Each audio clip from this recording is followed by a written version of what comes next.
Okay, let's get everything started. Good morning, good afternoon, and good evening, depending on where you are. My name is Molly Huang, Content Lead of Leader Associates and your host of today's session. I'm delighted to welcome you all to join the Impact webinar, Connecting APAC Hydrogen Supply Chain and Trade. Supply chain plays a critical role in the cost reduction of hydrogen. To secure a highly efficient and cost-competitive supply chain, we need investment for technology, for infrastructure. We need policy supports and alignment. We need expansion of new markets and demands. And we need to remove obstacles that prevent the business from thriving. In the context, with greatest honor joining us here today are 5 distinguished speakers representing the regulatory authority, the tech innovators, and the business community. They are Ms. Gabrielle Henry, Director, Industry Engagement of Development, DELWP of the Victorian Government, Mr. Nick Smith, Executive Director, Growth and Low Carbon Division, Department for Energy and Mining of the South Australian Government, Mr. Dan OSullivan, Program Manager, International Hydrogen Research Collaboration of CSIRO Energy, Mr. Joe Chow, Vice President of APAC Consulting with Mackenzie. And last but not least, Mr. Conaty, Partner of Energy Transaction Practice of Hunton and Kurth. I'd also like to highlight that there is a 5-minute Q&A time, followed everyone's presentation and a group Q&A at the end of today's session. Please feel free to raise with questions should you have any. Last slides before we get everything started, I'd like to emphasize that this webinar is organized by Leader Associates as a warm-up of our physical event, the second Connecting Green Hydrogen APAC Conference and Exhibition, which will be held in Melbourne, Australia this year and upcoming July 25 to 26, consisting of 2 days of strategic conference, the H2 Tech Forum, and the Grand Exhibition Hall that brings you the first-hand technology updates. And now, without further ado, I'd like to invite out our first speaker on stage, Ms. Gabrielle Henry, Director, Industry Engagement and Development of DELWP. Gabrielle, over to you. Thanks, Molly, and thanks to you and the team for organising the event today and for allowing me to be a part of it. As Molly mentioned, I'm a director within the Energy Group in the Victorian Government Department of Environment, Land, Water and Planning. We are responsible for the main hydrogen policy development in our state, and I'd like to share a little bit of what we're doing with you today. I'd like to start by acknowledging the traditional owners of the land from which I join you and pay my respects to their elders past, present and emerging. Next slide, thanks. As you might be aware, the Victorian Government has a vision for renewable hydrogen to be part of our clean economy and the transition to a net zero emissions future. As you know, renewable hydrogen offers enormous potential as a clean and reliable alternative to natural gas, to transport fuels and industrial feedstocks. It could also fuel the next phase of the global transition to clean energy, and that makes it of real interest. And we believe that Victoria has distinct competitive advantages in developing a thriving renewable hydrogen economy, and that's due to our extensive existing natural gas distribution networks, a highly skilled gas workforce. We've got abundant renewable energy resources across the state, world-class education and research institutions. We've got interconnected transport networks from sea freight and Australia's busiest container port through road and rail connecting us to other states. And we've also got export-ready infrastructure. As mentioned, we've got 4 deep water ports across our southern coastline. And we believe that these attributes, combined with the Victorian Government's commitment to net zero emissions and a clean economy, and it's a legislated net zero emissions target by 2050, and that means we're well placed to develop a successful renewable hydrogen export market, as well as strong demand locally. Next slide, thanks. So for those of you who may not be aware, Victorian Government released a renewable hydrogen industry development plan at this time last year, and that outlines our state's key focus areas and actions to accelerate the development of a renewable hydrogen industry across our state. And it shows how we will scale up, skill up, and develop the supply chain for green hydrogen. And our goal is to support both export as well as domestic demand in tandem, so that our industry can have a variety of local and international customers and support a sustainable, long-term thriving industry. Next slide, thanks. So as Victorian government, we see ourselves as having several roles in developing both the domestic and export supply chains. We've already established deep water ports, road and rail freight corridors, and gas network infrastructure. And these existing infrastructure will form the backbone of hydrogen transport. So to enable renewable hydrogen transport at scale, what we're currently doing is supporting the hydrogen energy supply chain project in the Latrobe Valley, funding research institutions with a focus on hydrogen technology and transport. We're providing grants to industry to enable their transition, and funding studies that are looking at hydrogen distribution via the existing gas network and what upgrades would be needed to enable that, and also supporting a network of hydrogen technology clusters right across the state. Next slide, thanks. So just to touch on one of our major projects, which has been underway for some time and already has some very significant wins on the ground. The Hydrogen Energy Supply Chain Pilot Project in the Latrobe Valley is a world-first collaboration, and it involves Japanese and Australian industry, as well as the Victorian, Australian and Japanese governments all working in partnership. And this pilot will produce and transport hydrogen from the Latrobe Valley in Victoria's southeast to Kobe in Japan. And this will be the first time that liquefying hydrogen has been transported between two continents. And the pilot will develop a complete hydrogen supply chain by creating the hydrogen gas, by gasifying Latrobe Valley's brown coal resources, transporting it to the port of Hastings on the coast for liquefaction, and then shipping it to Japan in a purpose-built vessel. And this project provides Victoria with first mover advantages in hydrogen supply chain development, and that's through the planning, design, construction and commissioning of hydrogen production and transport infrastructure. And this includes valuable insights ranging from distribution, exports, and right through to skills and workforce development. The commercialisation phase of the project will be contingent on the availability of economic carbon capture and storage, and that's being investigated through the CarbonNet project in Gippsland. So note that while this pilot project is highly relevant to the establishment of hydrogen export supply chains in our state, the project actually sits outside of the scope of the industry development plan, which is focused on hydrogen from renewable resources. However, as you'll all well know, once you've produced the hydrogen, there's a lot of other things associated with the development of industry that are agnostic of where it's actually come from once you're moving it, storing it, using it, having skills and training, standards, and so on. So it's a very significant in terms of creating the pathways to market for hydrogen in our state. Next slide, thanks. So a critical way to develop supply chains for hydrogen for export and domestic use is to invest in developing hydrogen transport technologies. So the Victorian government has provided funding for the HyCell facility at Deakin University's Renewables campus, which is on the coast in the state southwest. And that's one of Australia's first facilities for testing, manufacturing and providing training in new hydrogen technologies. Their areas of research will include fuel cells for transport, especially heavy vehicles, as well as assessing the suitability for natural gas pipelines to carry hydrogen for housing and industry. Both fuel cells and gas pipelines are critical areas where further testing and development will support greater efficiencies and confidence in being able to use and move renewable hydrogen from one location to another. The Victorian government is also a founding member of the Australian Hydrogen Centre.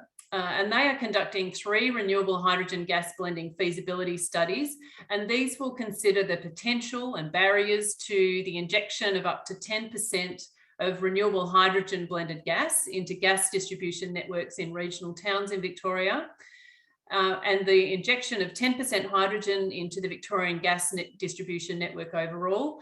And finally, the full conversion of 100% hydrogen in the Victorian gas network in the longer term.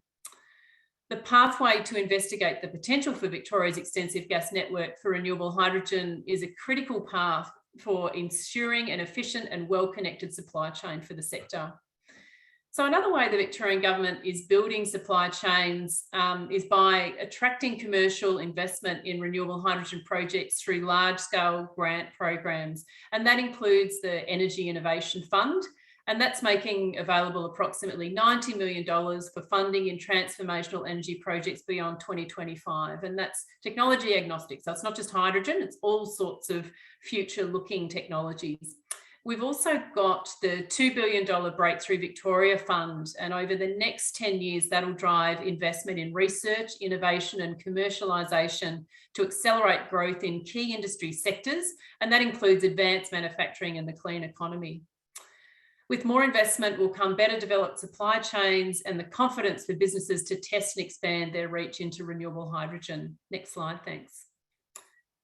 So the Victorian government is supporting renewable hydrogen supply chain development through tailored renewable hydrogen grants as well. And these grants are aimed at supporting businesses to transition to renewable hydrogen, at first by conducting feasibility studies and then completing actual on-the-ground pilots and demonstrations. And both these processes involve exploring and testing the supply chains needed to support their businesses to use renewable hydrogen.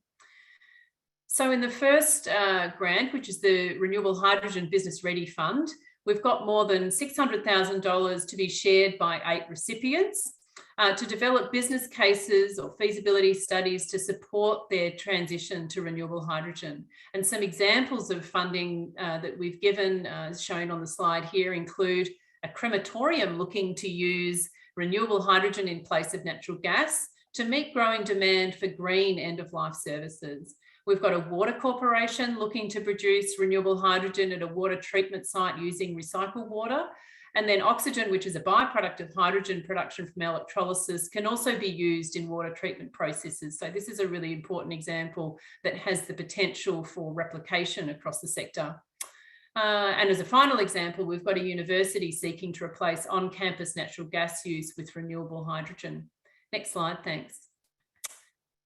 We've also got a dedicated fund, as mentioned, looking at the commercialisation pathways. We've got $6.6 million to support 6 projects that will see Victoria produce and use renewable hydrogen in real-world applications. And the successful projects we're funding here include Volgren Australia, who will develop 2 commercial-grade hydrogen fuel cell electric buses for trials in Dandenong in the east of our capital city, Melbourne. While Viva Energy will develop a hydrogen refuelling station to co-locate with electric vehicle charging in a public service station. Air Liquide and Energy Sys Australia will develop renewable hydrogen production facilities for transport, while Boundary Power will develop an Australian first solar renewable hydrogen standalone power system. And while these grants are focused on local demand, production and supply chains, they're critical Victoria to build the capability to support a full-scale export economy. Next slide, thanks. So how does this all fit together? To connect these resources and opportunities across the state, we're establishing a network of hydrogen hubs, towns and clusters, and this will help us build both export and domestic demand at the same time, so we can scale up our hydrogen economy more quickly.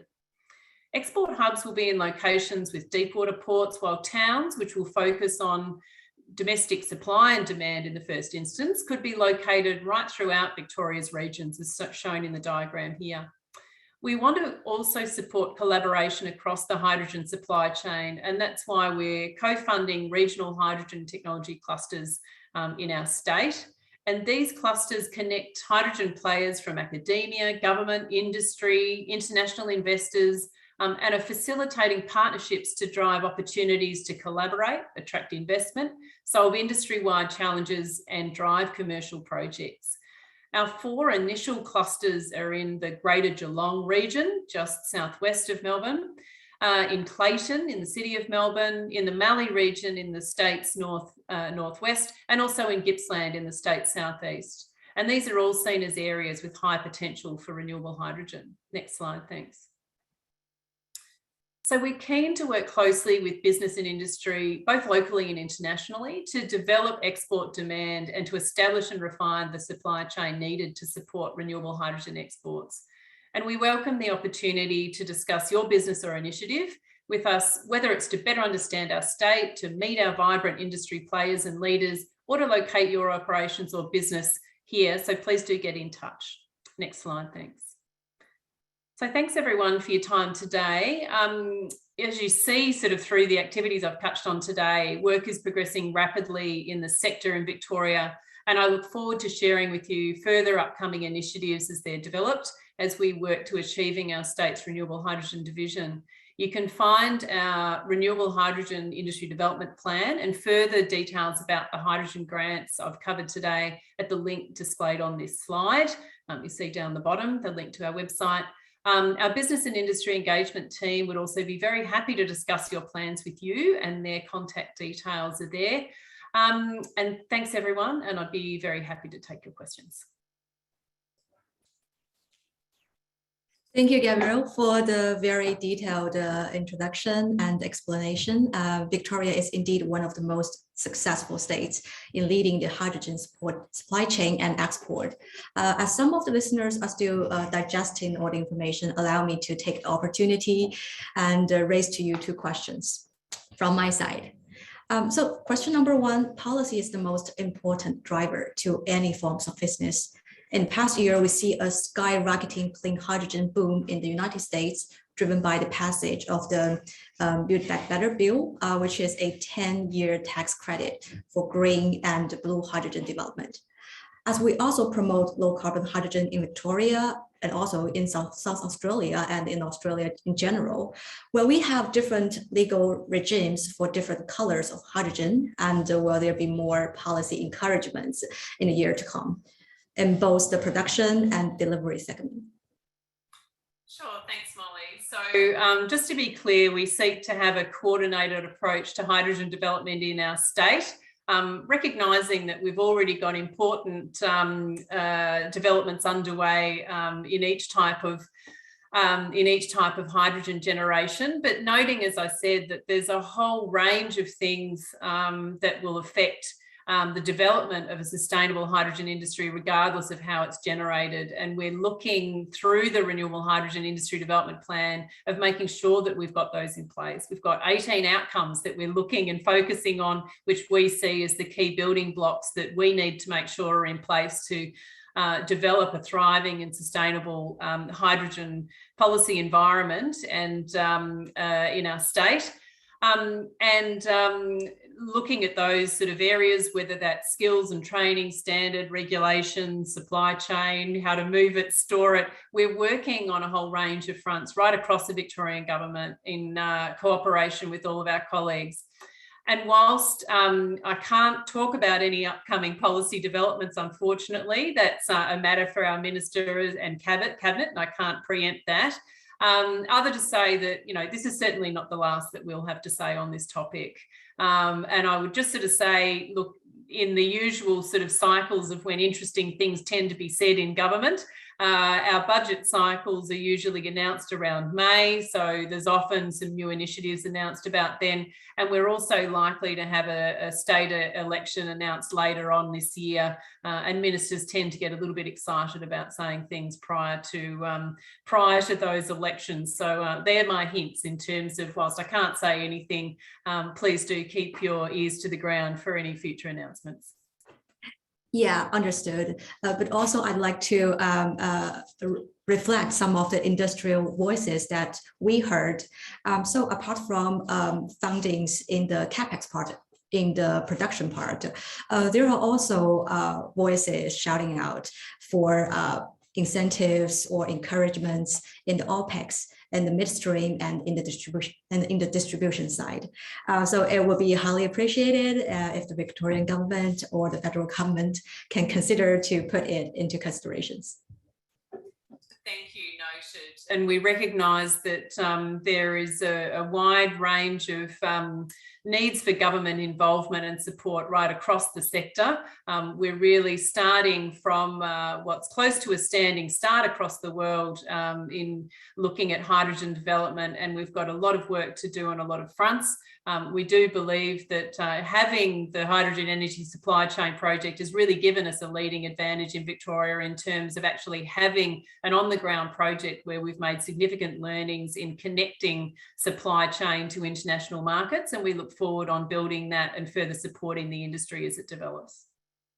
Yes, and also a second question, which is still revolves around the revenue mechanism. So in addition to potential tax incentives, there are also discussions to propose an international carbon trading market to encourage more countries to benefit from their renewable energy actions.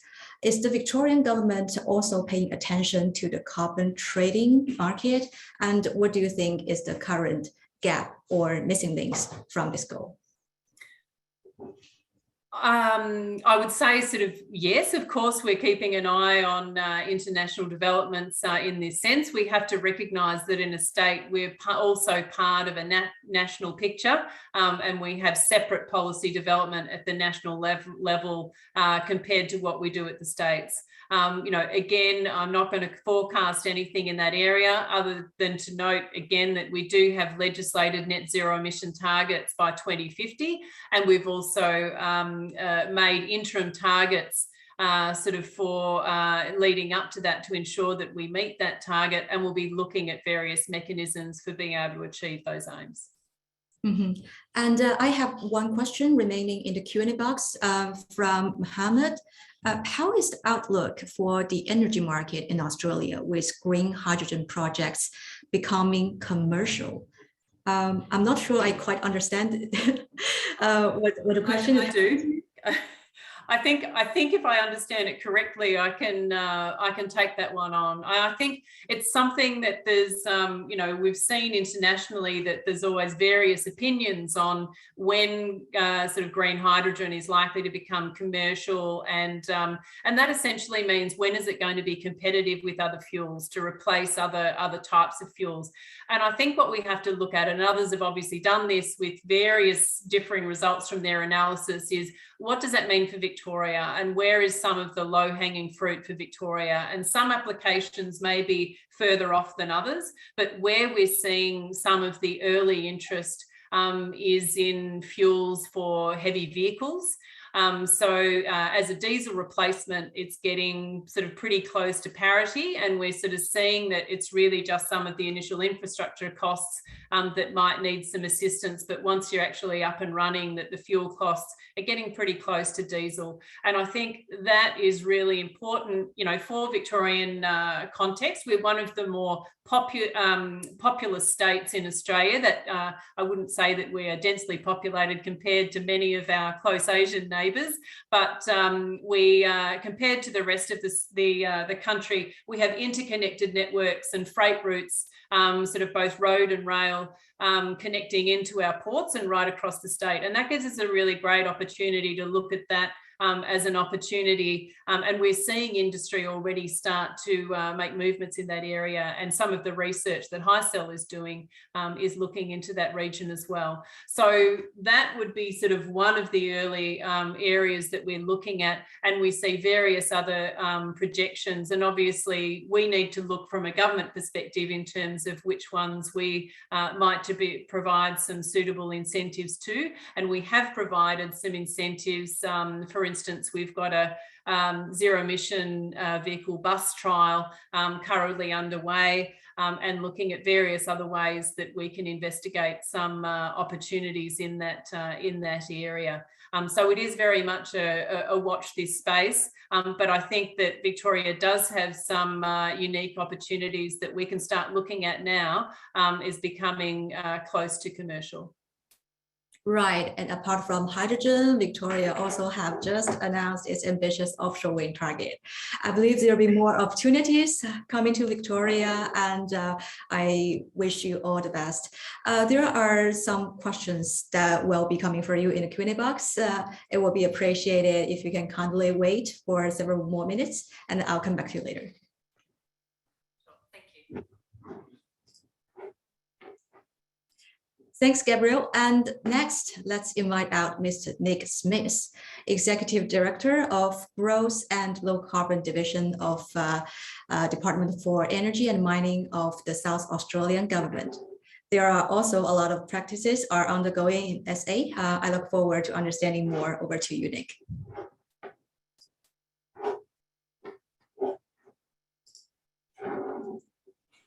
Nick? Thank you, Molly. Sorry, just getting my screen open, and hopefully you can see that now. Is that coming up for you, Molly? Yeah. Excellent.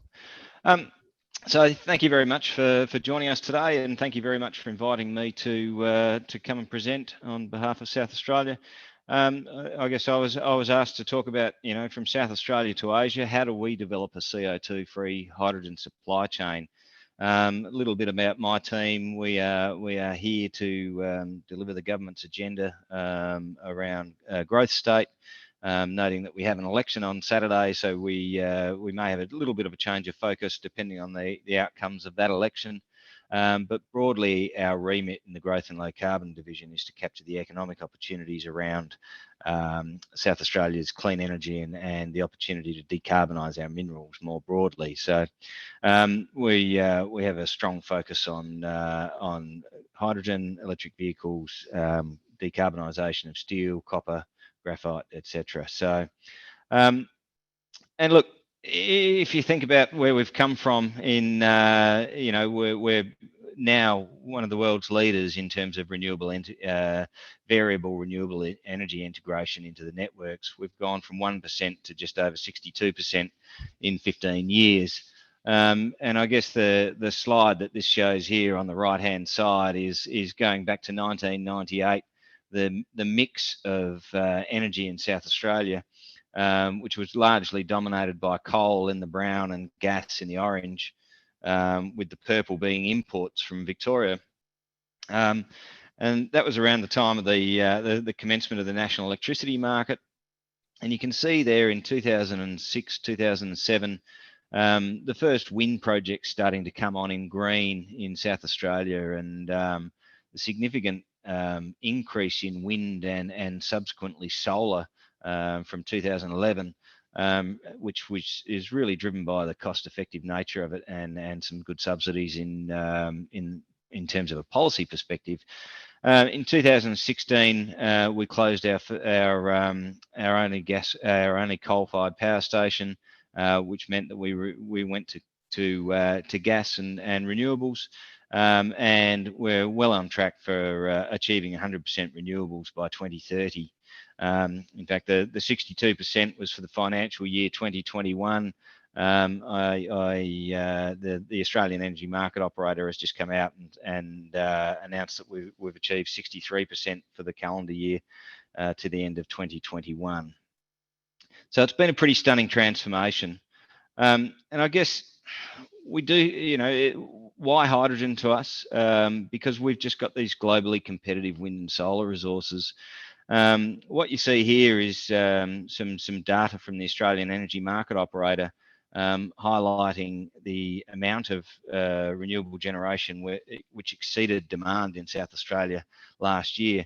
So on 180 days last year, we had excess renewable generation in South Australia. And we were looking to export it into Victoria and to other states. The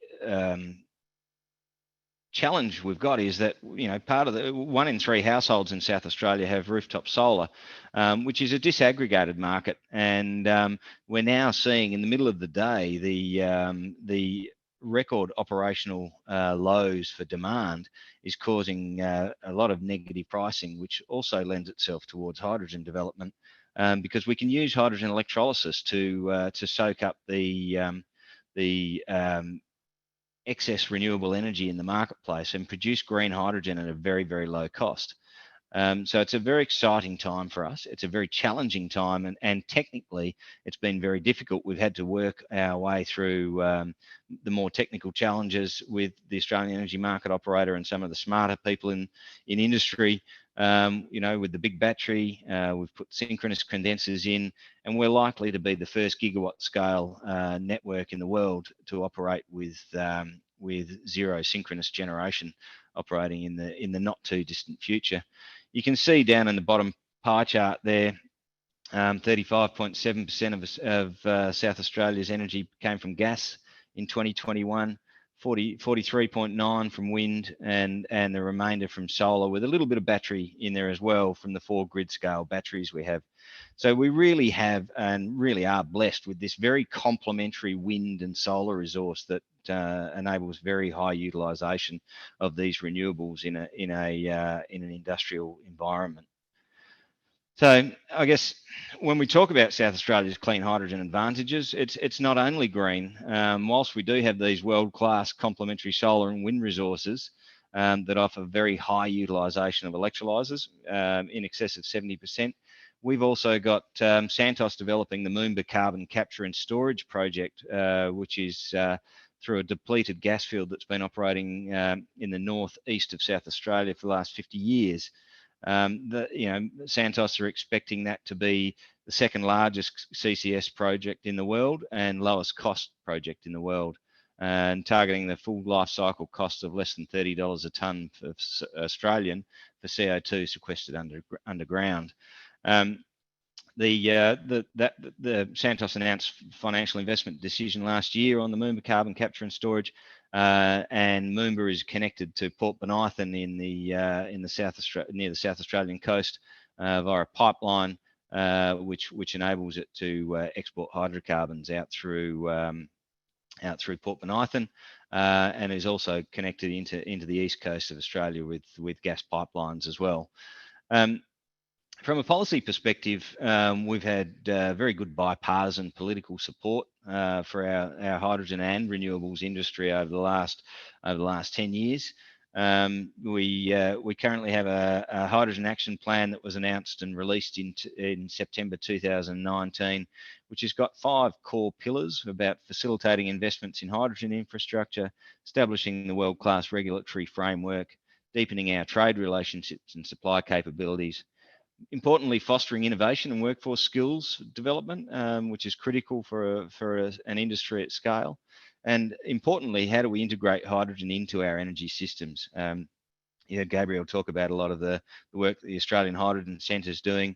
The Future Fuels CRC is also doing some fantastic work around how do we blend hydrogen into the natural gas network. And I think that the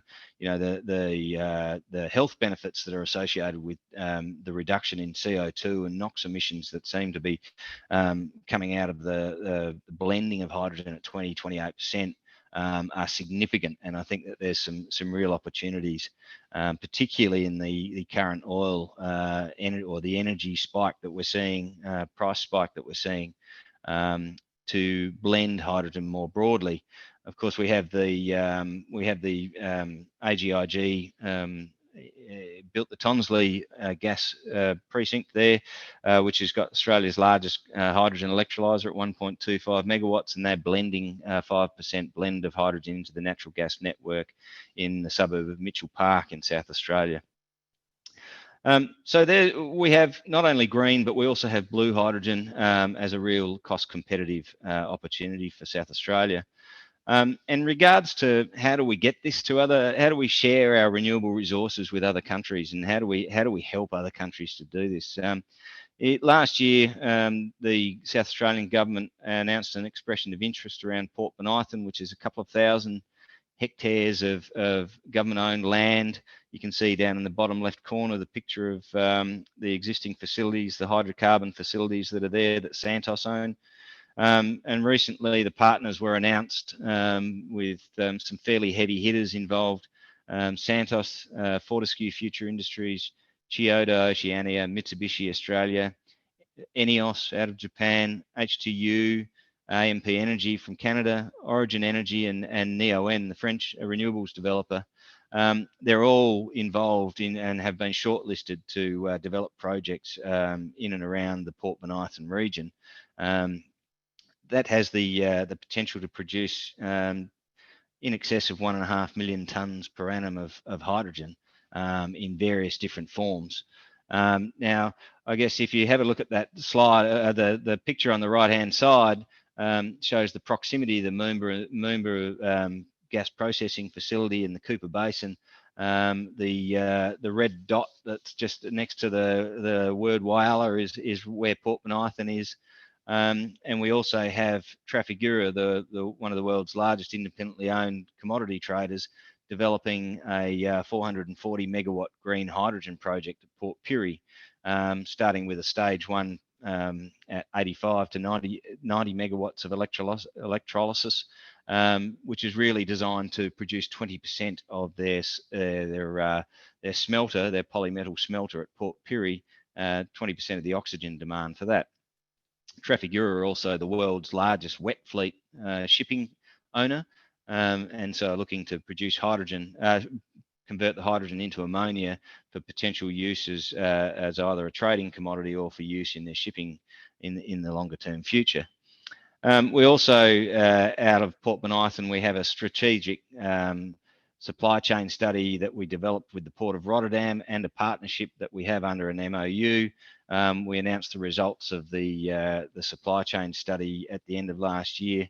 And I think the lessons learnt from that is that the pre-feasibility study identified that South Australia can ship hydrogen to Western Europe cost competitively if we're just due to the fact that we're able to use our highly complementary world-class renewable resources, and we have available land, lower cost infrastructure. We have existing infrastructure there.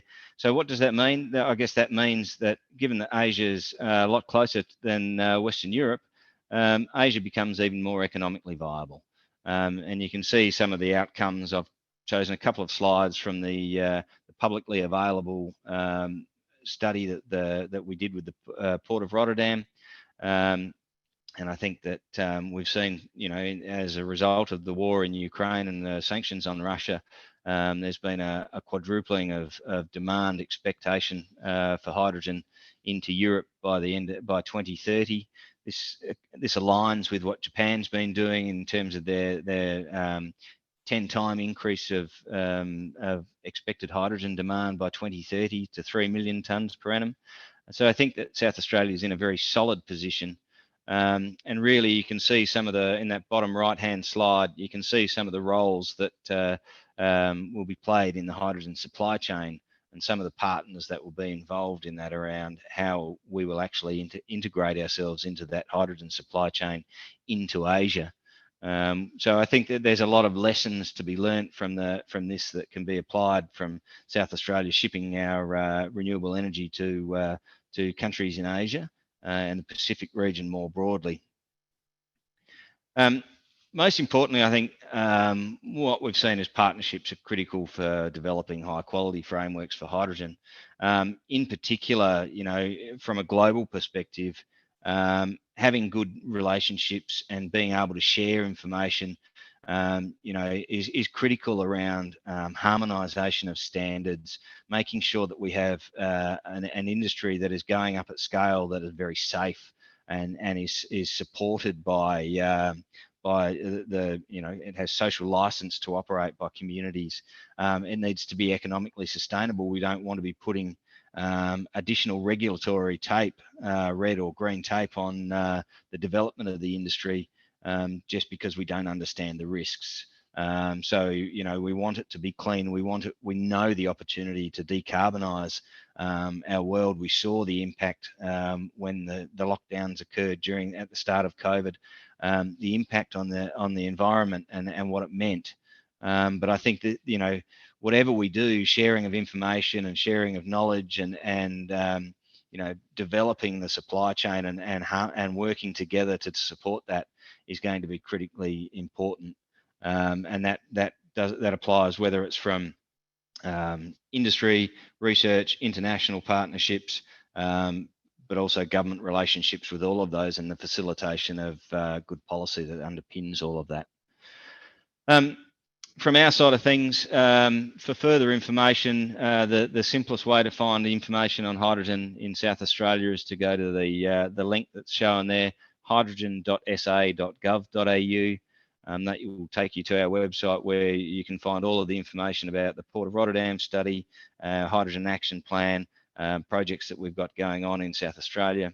There's more information around that in the energy mining website there. So I've also created a link there for you. And if you'd like to reach out, feel free, and look forward to having further conversations with you shortly. Thank you, Nick, so much for the kind introduction. It's very informative and productive. I learned a lot from your presentation. And to summarize, if you can name the top 3 factors that can help accelerate the creation of an APAC supply chain, what would that be? Look, I think the key thing for producers is having an off-taker. That's the critical thing. Investment in megawatt scale, gigawatt scale projects, I should say, they require some certainty of off-take. Fantastic to see that in Japan, JERA has just done the first RFP for green ammonia for them to do their trials in the coal-fired power station at Hunton. To do those trials on what the blending of ammonia will be like. So matching supply and demand becomes really critical. I think once you've got that alignment, and that risk allocation becomes a lot simpler. It's a matter of just building it at scale. We've seen liquid hydrogen, a fantastic piece of work done by the hydrogen energy supply chain in Victoria and Japan more broadly, but it still has a long way to go as a carrier. The feedback at this stage is that ammonia looks to be the most cost-effective way of using it. I think longer term we'll ultimately see multiple different hydrogen derivatives to feed into different supply chains depending on their need for hydrogen and the purity of it. Right. I think we've heard a lot about the partnerships that you are negotiating right now, or you are pushing forward right now. What about the policy planning for the midstream development? Any incentives or any further plans that we can expect?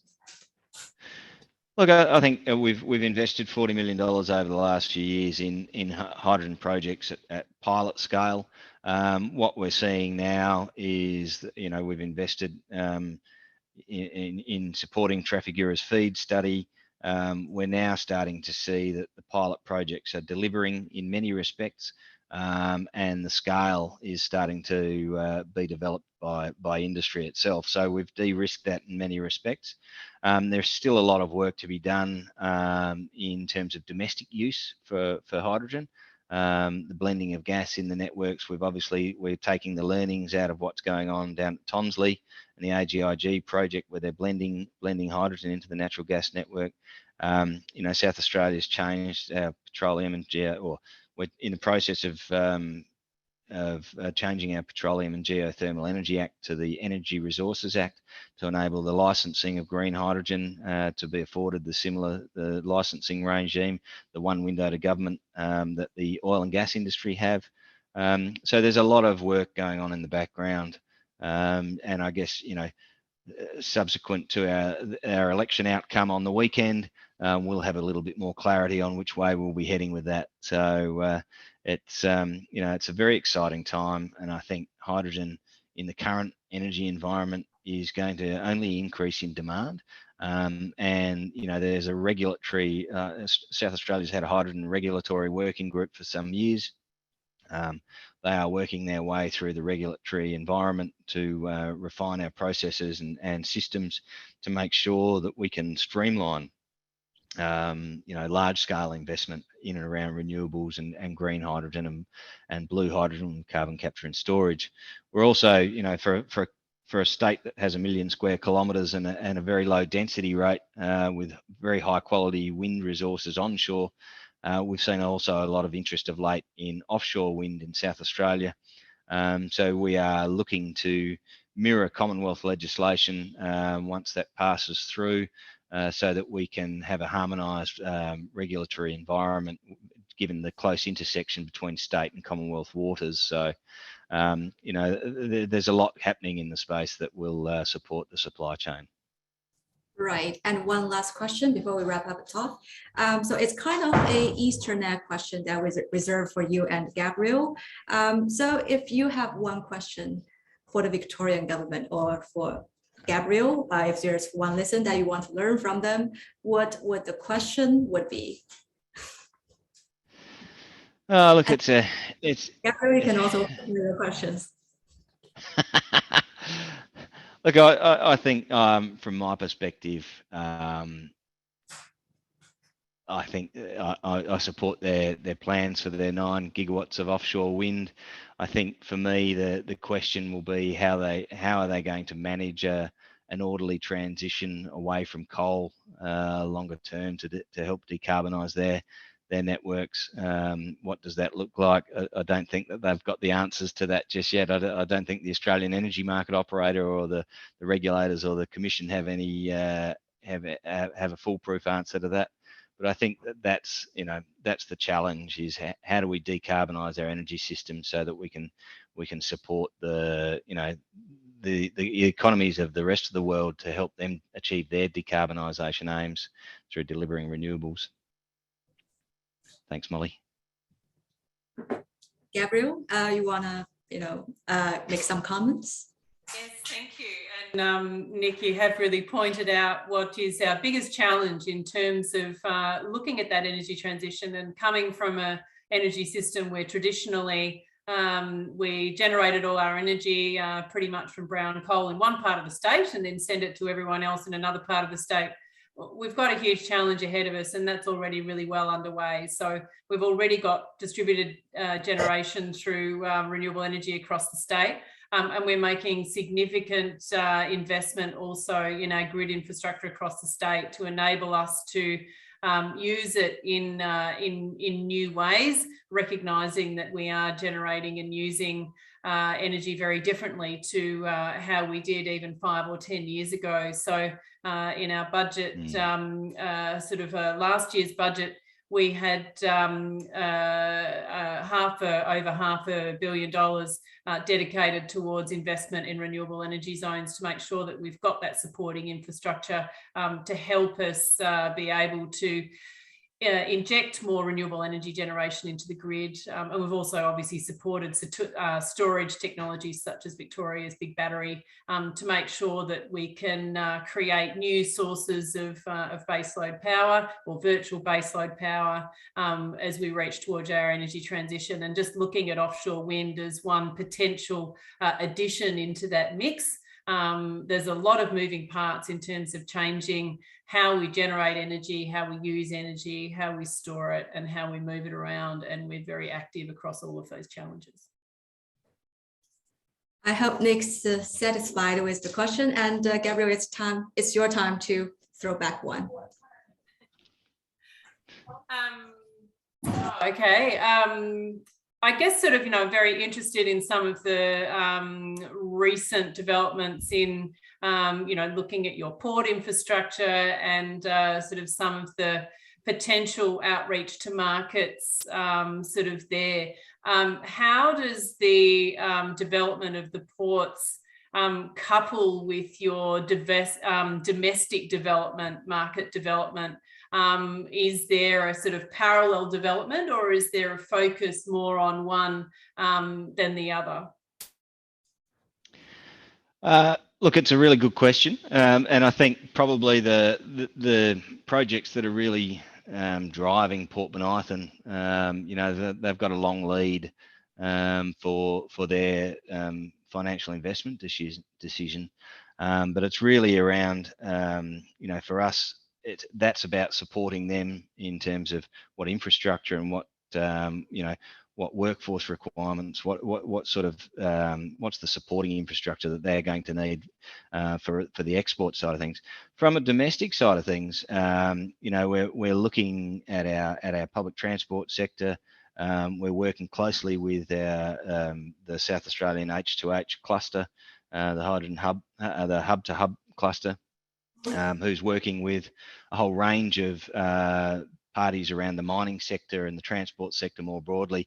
One of the things that we really want to focus on from our side of things is how do we help to decarbonise the mining sector and really reduce their reliability on diesel, and how can we actually look at remote power stations? How do we displace the diesel with decarbonised opportunities there? So there's a lot of focus on the domestic sector in terms of developing that up. There's a lot of thoughts and projects being proposed, and I guess we're working closely with the H2H cluster because we see that as a good platform for industry engagement more broadly, and industry knowledge and sharing around that side of things. Very much looking forward to seeing it all develop. Yeah, Thanks, Gabrielle. I think there'll be a lot more brainstorming off the stage. And thank you so much, Nick. Thank you so much, Gabrielle, for joining us today. Very welcome. Thank you.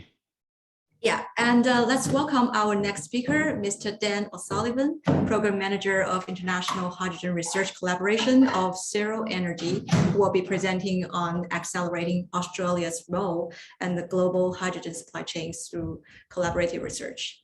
Dan, may you start with a short self-introduction about yourself and what's your role in terms of the supply chain development, and what are your current emphases?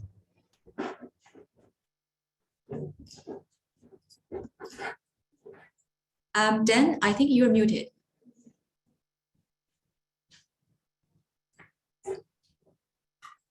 Sorry, someone always still does that in meetings because we all still get used to the online work we're doing.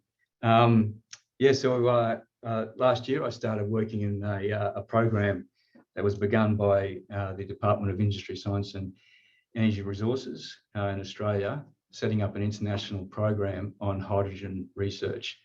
And today I'll largely be talking about that program and how it's been influenced by other policy decisions at the federal level and on the ground actions. And I presume also, Molly, I get the chance to ask the other presenters a question and what you were doing just there with the others. And my question I'll ask in advance, because I'd love some input over today and off the stage, is what are the research priorities that can help accelerate the industry? Because that's essentially what my program is all about. So Molly, I'll just continue with the presentation now. Yeah, please.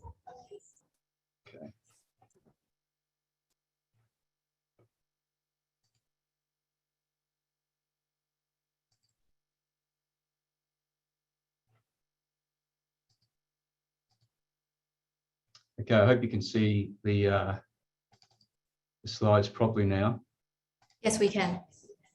Thanks, Molly. And I just wanted to also begin by acknowledging the traditional owners of the land that I'm meeting on today here in Brisbane, the Turrbal Aboriginal tribe, and the past and present members of that tribe.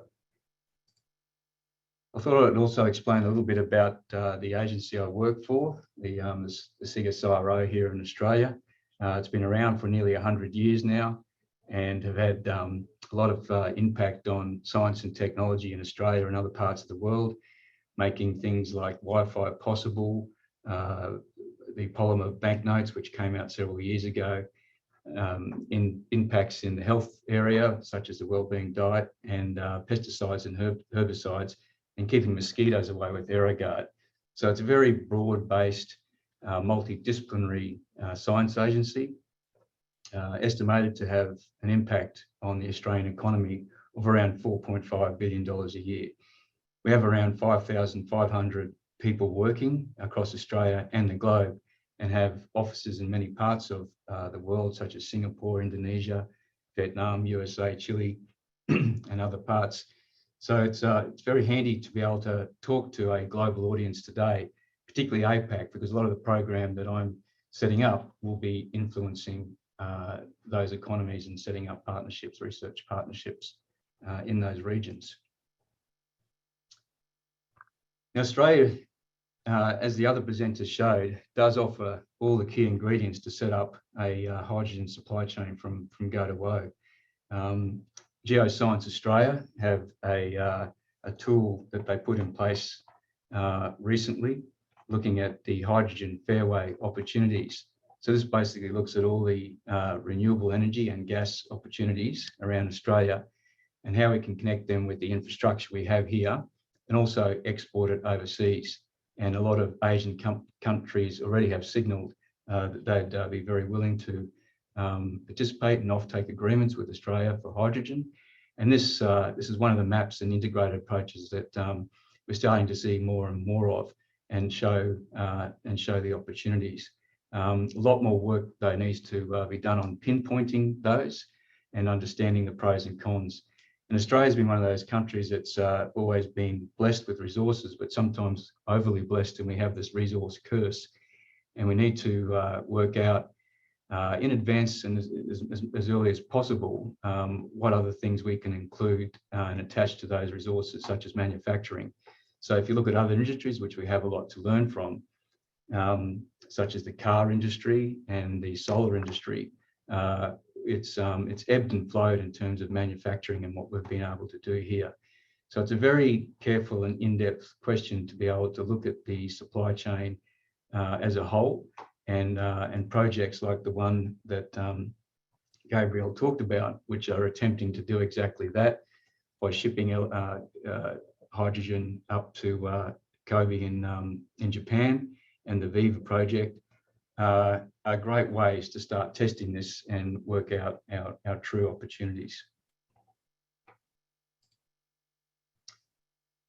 So this bigger picture view of trying to work out where opportunities are is being led by a national strategy put together by the Australian government, and it's ended up being looked at in terms of two major steps. The first step is building the domestic demand, and I think Nick went into this quite well, where production now looks like it's well on its way. Lots of things still to do in production, of course. It needs to get greener, it needs to get cheaper. But there's other parts of the supply chain that might let us down, and one of them is the demand side. So Australia's busy at setting up these hubs, and a hub could be a local city, it could be a marine port, or even a isolated regional area where it will need to put a lot of supply and demand through. And Australia has a lot of those isolated type areas. And we need to start showcasing them and testing them. In the program that I'm currently working on, we've been able to talk to a lot of researchers around the world and industry, and it's certainly highlighted that we need to really understand how these hubs can work and build up this demand side knowledge. So Australia's dedicated $464 million to setting up these hubs, and they're well underway. The second part of the strategy is setting up these international partnerships, and this is where my program's trying to have a big impact.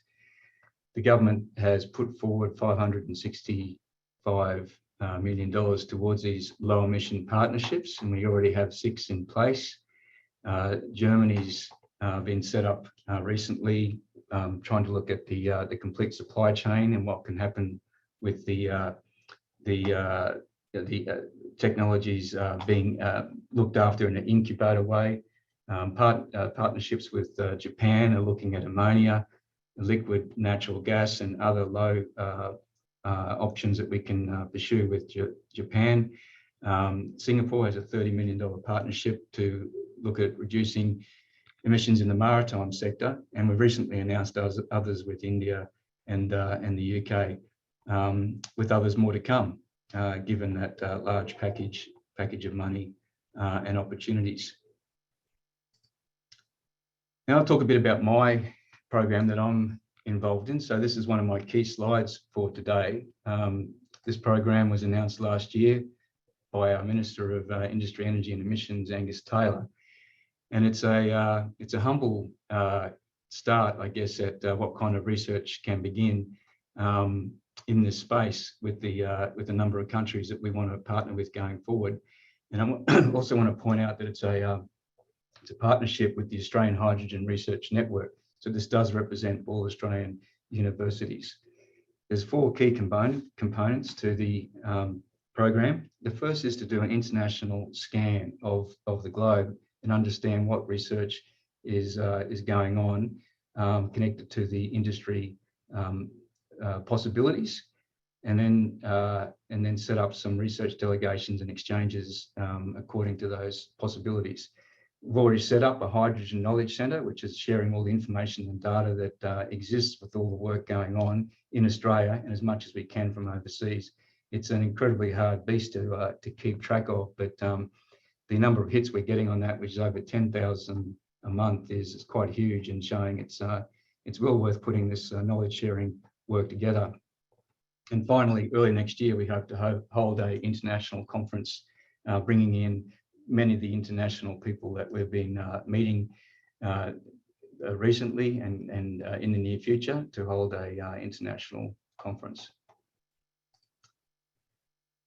Now I'll talk a bit about how we chose, I guess, this top 10. And first of all, say that it's not limited to this top 10. I think it can form a partnership and collaborative exercise with anybody if the opportunity is there.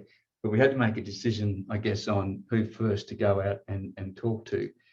So we got our futures team here at the CSIRO to do a scan of the R&D landscape and industry opportunities going on around the world, and looked at things like the stated government priorities, the R&D program funding, patents, IP, other IP metrics, publications, and clean hydrogen demos happening on the ground.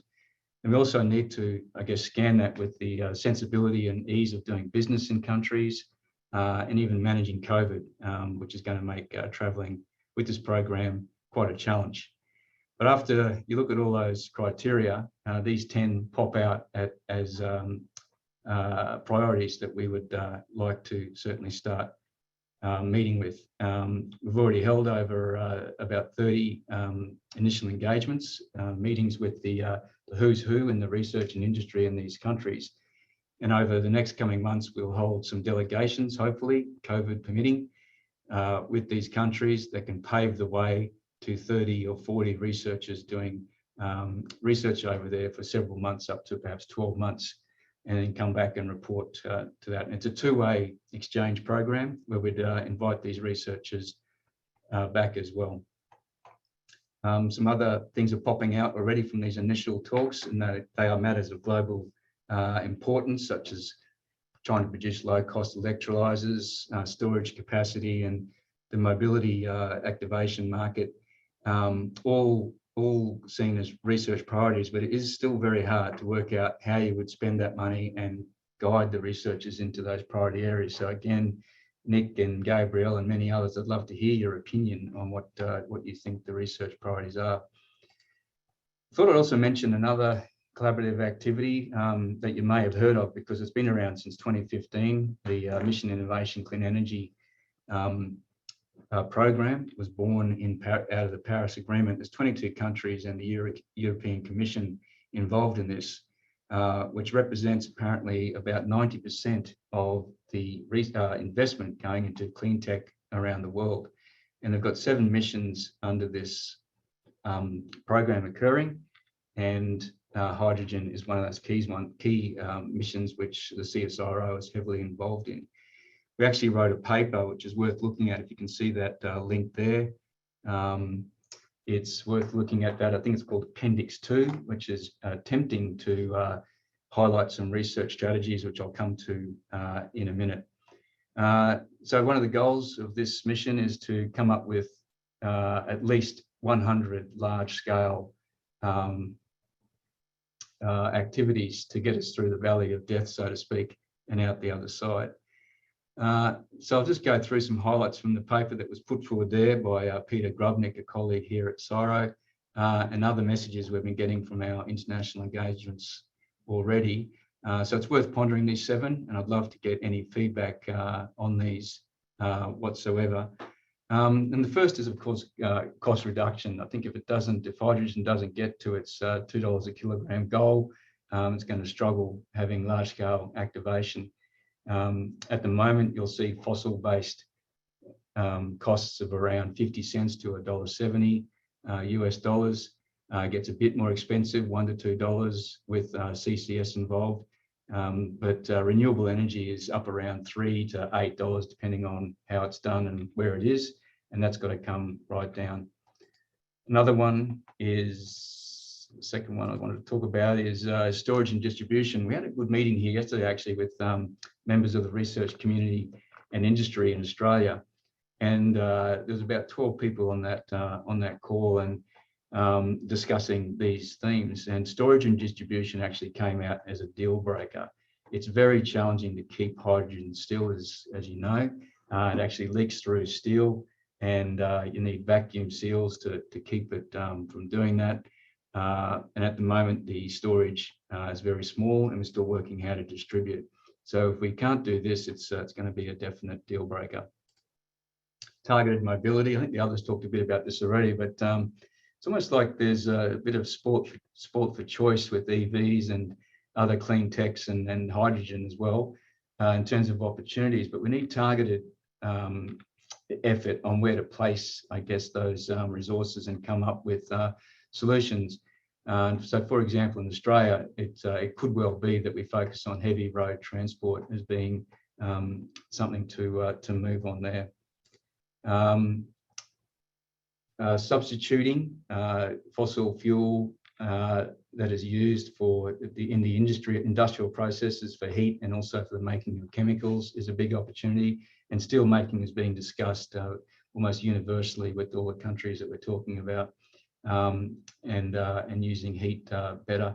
And then actually using fuel substitution again for domestic and industrial processes where there's natural gas.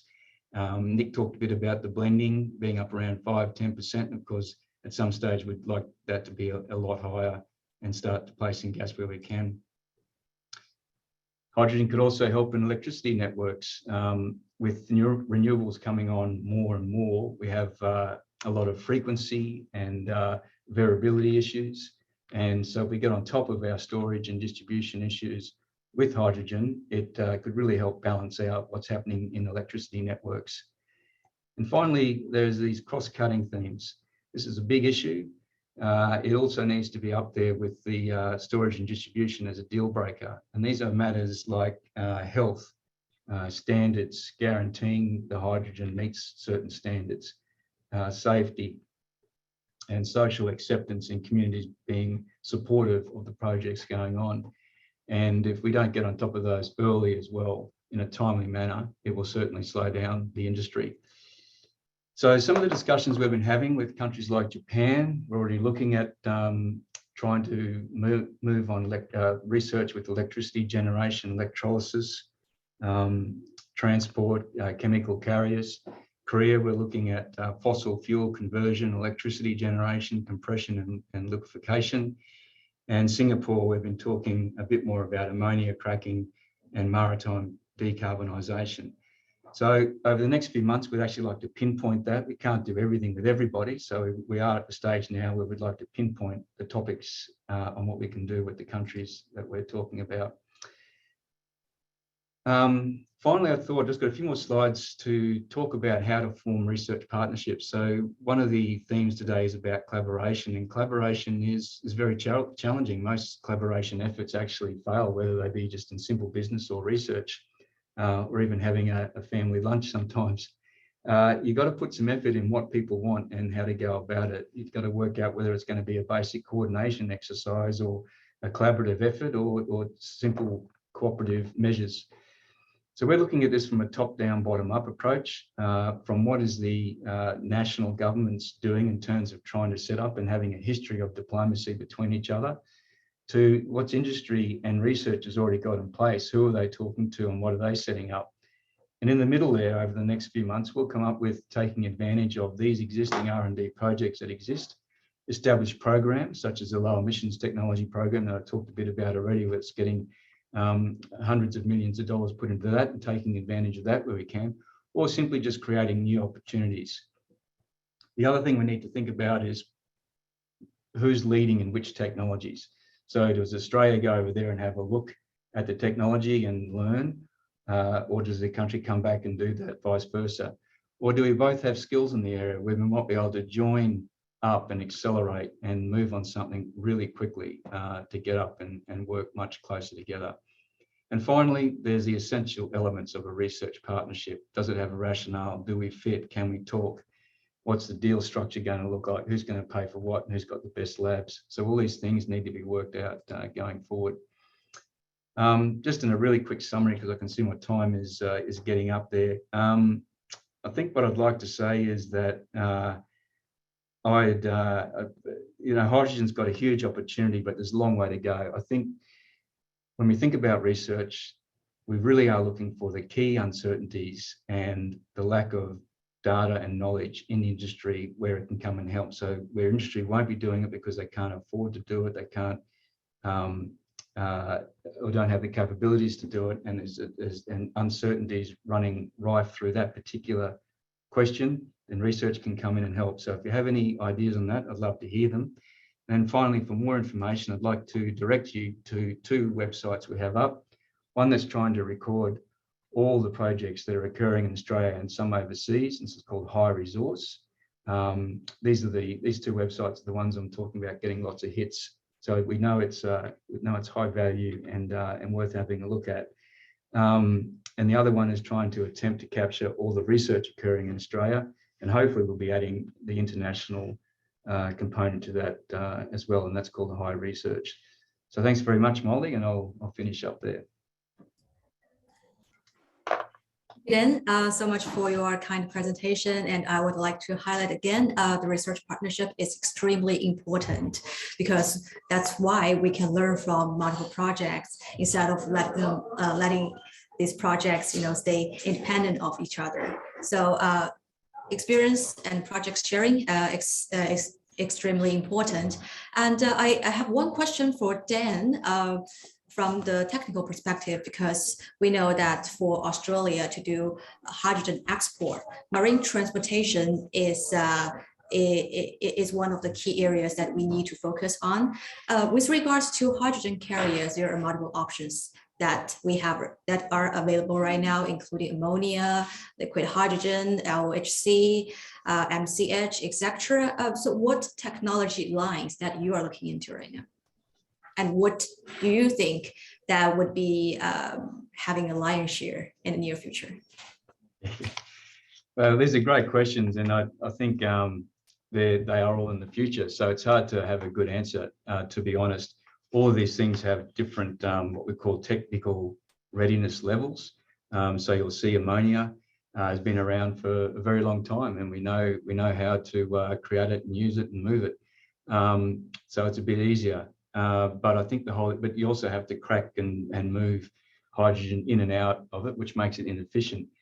I think liquid hydrogen is the holy grail. You don't have to do as much to it, but it's very hard to move. So people are looking at both. We're seeing some countries want to move hard on ammonia right now because they want to set up, say, hubs and the demand side, where others want to invest in both, or some are just wanting to wait for liquid hydrogen. So it's a mixed bunch, and I don't think there's a real clear answer on it yet.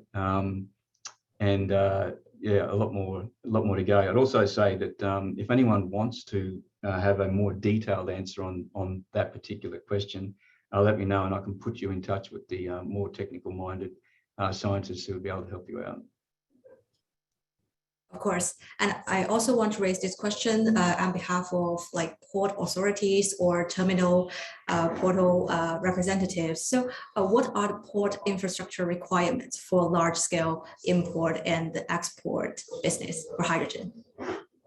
Port infrastructure requirements. Yeah, again, that's out of my space. Maybe Gabrielle could answer that, because she talked a lot about that voyage from Melbourne up to Kobe. But if I could take that one on notice, Molly, and I could come back to you in the group. Okay, sure. Yeah, I think there's one question directed to you in the Q&A box, which is mainly around oxide electrolyzers. I'm not a technical expert, so I will just repeat the question to you. So is CSIRO conducting any research on solid oxide electrolyzers, and is there any indications that electrification will increase? Inefficiencies. Well, again, I think I'll take this to one of our researchers working in this area. So if we can get, is it Sakat's details, I'll come back to them. But we are working, on the efficiencies with the hydrogen separation and those sort of matters to make it more efficient. So yes, we're working in the space. There's others in Australia doing it. But again, I think I'll come back and answer that one. Yeah, understood. And because, technology is a very complicated question. So across this complete supply chain. Yeah, I saw there are two more potential partnerships for CSIRO who are requesting your contact, your method of contacts. So perhaps you can, I will leave you two for further discussion after this live stream. Sure, that'd be great. Thanks, Dan. And now, without further ado, let's welcome our next speaker on stage, Mr. Chow, Vice President of APAC Consulting of Mackenzie. Joe, are you here? Yes, I am. Thanks, Molly. Let me just switch to my screen. Sure. Sorry for interrupting your lunchtime, but the floor is yours. No problem. All right. Molly, do you see my screen? I'm sharing my screen at the moment. Hopefully everybody can see the screen.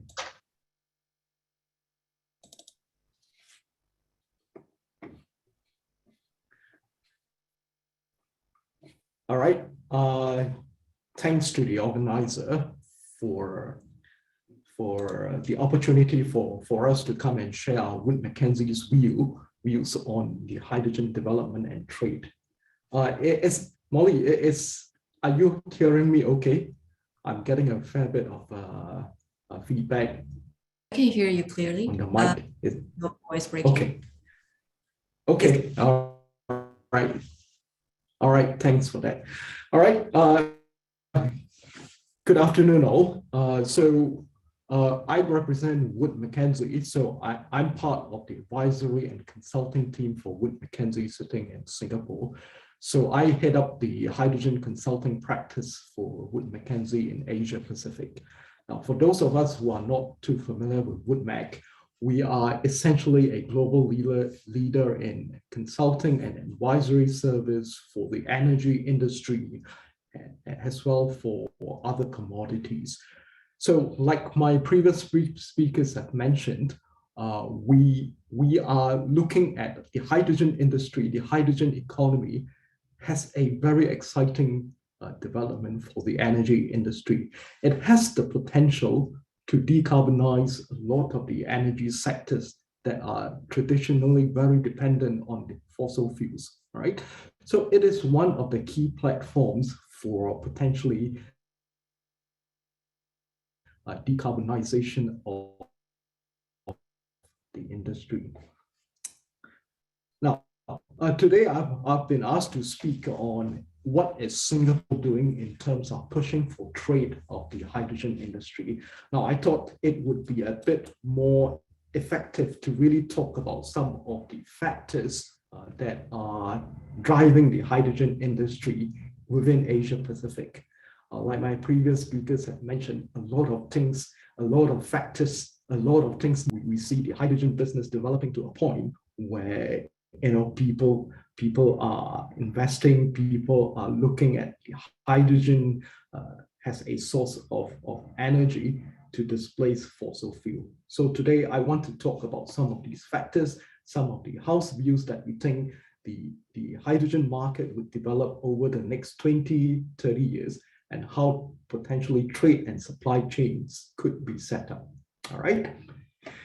Now, first and foremost, it's useful to talk about where we think the hydrogen market would be in terms of the magnitude and the size of the market would be between now and 2050. Obviously, people are looking at hydrogen as a way to decarbonize, as an option to hit a net zero economy. Now, we would not say that we have a view on where the world would be headed. So it's always effective. It's always useful to look at different scenarios. So this is where WoodMac comes in. We provide views on where the world would be headed, depending on the path that each of the major economies would be embarking on. So what we have developed here are very different scenarios, or fairly different scenarios. We have what we call a base case, which means the world gets on a track where the climate change is limited to about 2.5 to 2.7 degrees. Now we have what we call an AET2, an accelerated energy transition, where the world hits about a 2 degrees climate change. And obviously we have an AET 1.5, where the world is getting on a path where it's meeting a 1.5 degrees climate change. All right. So depending on what sort of scenario we envision, the market size and the consumption of low carbon hydrogen could potentially be different. So if you look at the chart on the right-hand side, a very conservative view with the world hitting about 2.5 to 2.7 degrees, the world would consume something like 210 million tons of hydrogen by 2050. Now, at the top end of the scale, if the world needs to get on a 1.5 degrees climate change, the size of the hydrogen market is above 500 million tons, all right? But nonetheless, if you look at even the conservative approach, between now, where the world is consuming practically not a whole lot, it's at a 0 point where low carbon is hardly consumed except for a number of test cases. It is growing from 0 to 210 million tons in a space of 25 to 30 years. Now, that by any means is a very strong pace of growth in terms of low carbon hydrogen consumption. Now, obviously at the top range from 0 to 530, that is a very strong pace of growth. But again, that is a number that is worked backwards from where we think the world would need in terms of hitting a 1.5 degrees climate change. Now, in terms of the different shades of colors of hydrogen, again, in Wood Mackenzie, we have done a forecast based on our outlook of projects, of announced projects, on consumption, on government announcements. So if you look at the chart on the left-hand side, this is where we think the different shades of hydrogen would be between now and 2050. Now, it's important to note that low carbon hydrogen, the blue and the green hydrogen, production and consumption is growing significantly. But at the same time, it's also important to note that a lot of the low carbon hydrogen is actually displacing the conventional gray and brown hydrogen. Now, gray and brown hydrogen today is almost 100% of the market. Like Dan mentioned, a lot of the hydrogen is consumed in chemicals production. It's used in different parts of the economy, such as oil refining, for example. People use hydrogen as a way to treat fuels to lower the sulfur and the contaminant contents in things like gasoline and diesel. Now, so today, where we are, the world is using 100% what we call conventional hydrogen. That's gray and brown, gray coming from natural gas and brown hydrogen coming from coal.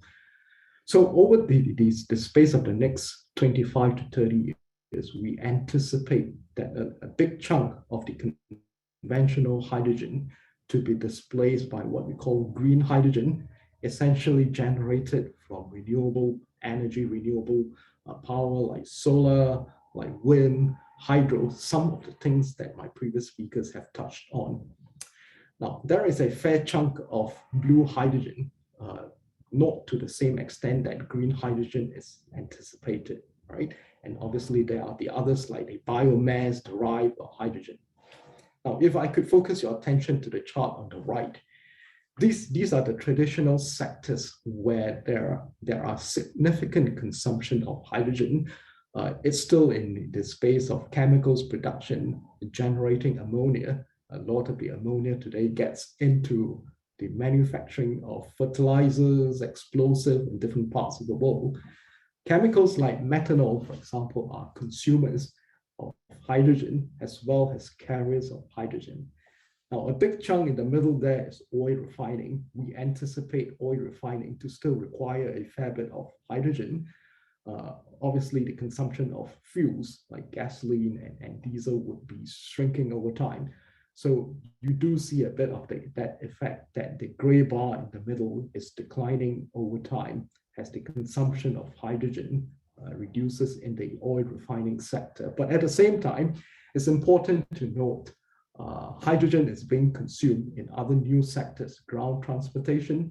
People are talking about fuel cells, vehicles, the Koreans, the Japanese. These are markets that are developing not only the technology in the engines, but also the network to distribute fuel that are essentially hydrogen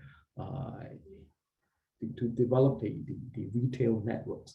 Now, obviously, hydrogen is getting into some of the key sectors like power, heating, as well as shipping. For example, Singapore is embarking on an initiative to potentially look at ammonia as a marine bunkering fuel.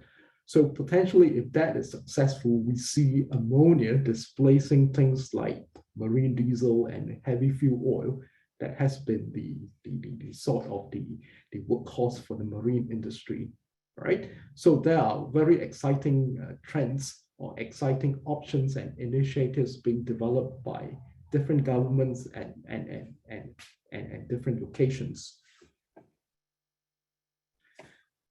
Now, when we talk about trade, obviously the trade of any commodities will try to optimize itself such as the buyers will tap into the lowest cost possible of supply. So it's important to note that when we talk about the different shades of hydrogen, we do have different costs of production. The gray hydrogen, for example, is the cheapest grade of hydrogen today. Some of it, depending on natural gas costs, would vary from less than $1 per kg to almost $2 per kg. Now, if you look at the other end of the scale, green hydrogen, depending on which location you are looking at, or what sort of capacity, what sort of renewable energy is available, you could see a kg of hydrogen ranging from about $2 to $15. So there is a wide range. So these are today's estimated numbers. So obviously to get into a global trade pattern for hydrogen, people need to be able to identify who are the low-cost producers. With trade, we always look at who are the competitive low-cost producers, right? And these are potentially the locations where people invest into new projects to supply deficit markets. Now, in terms of green hydrogen production by region, we've also done a market forecast on where we think the world would develop over the next 10, 15 to 25 years. Now, between now and 2040, we anticipate almost a 60 million tons of new capacity to be developed in key places like Europe, key places like Australia being represented by the light blue bar at the bottom of the chart. So we do anticipate a fair bit of new capacity coming up in Australia. Now, Canada is potentially another area where we have a significant amount of resources, both hydrocarbon as well as potentially renewables. Now, it's important that we look at natural gas as well. Natural gas being able to support production of blue hydrogen with carbon capture. So some of the locations with an abundance of natural gas resources like the Middle East, you see a fair bit of blue hydrogen production being invested into, all right? So by the end of 2050, we anticipate the world to have almost 160 million tons of low carbon hydrogen capacity, all right? So keeping that in mind, we talk about trade, all right? Now, the other thing to look at when we look at trade patterns, it's also important to look at the cost of production in different locations. Now, different locations would have different costs of renewables, different manufacturing costs, different costs of doing business. So when we look at trade patterns for hydrogen, we need to look at the cost of production for green hydrogen, in this case, represented by some of the key economies. Right at the top, we have Australia. Now, this is on an average basis, what we call a levelized cost of hydrogen production. So meaning that this is the cost of hydrogen that involves investments as well as operating costs, both the OPEX and the CAPEX gets into the cost. Now, we've also put together the sum of the Northeast Asian market cost estimation. Now, this is again a forecast. We have built in our models the assumptions for the reduction of both CAPEX and OPEX over time.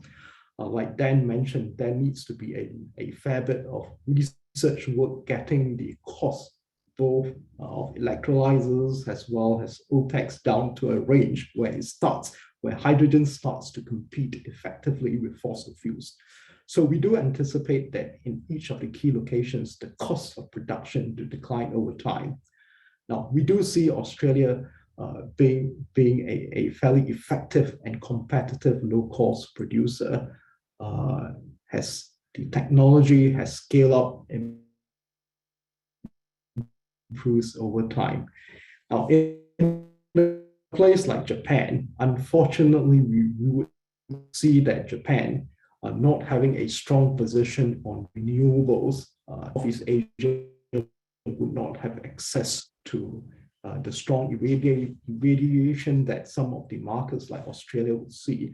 So the cost of renewables, solar and wind, would potentially be much higher than the rest of the world. So these are where the trade opportunities would happen. You have markets that are able to produce very cost-effective hydrogen, moving hydrogen into markets that are deficit, that doesn't have the ability to produce a cost-effective hydrogen supply. So before we look at trade, understanding the cost position is important.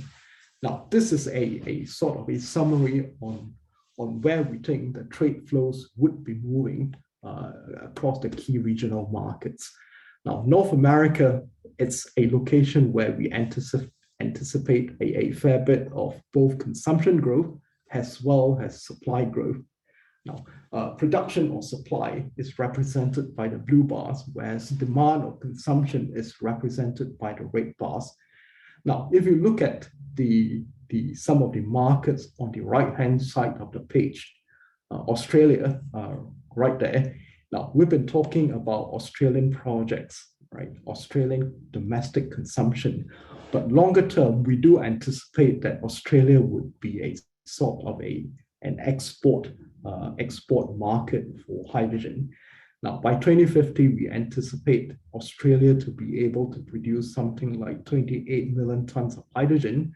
It consumes 2 within the domestic market. Now, again, these are forecast numbers. It really depends on what each of the locations would be doing. But longer term, we do anticipate Australia to be able to export some of the hydrogen, be it in the form of liquid hydrogen, it may be in the form of things like ammonia or methyl cyclohexane, MCH, into other parts of the world, for example, Northeast Asia. All right.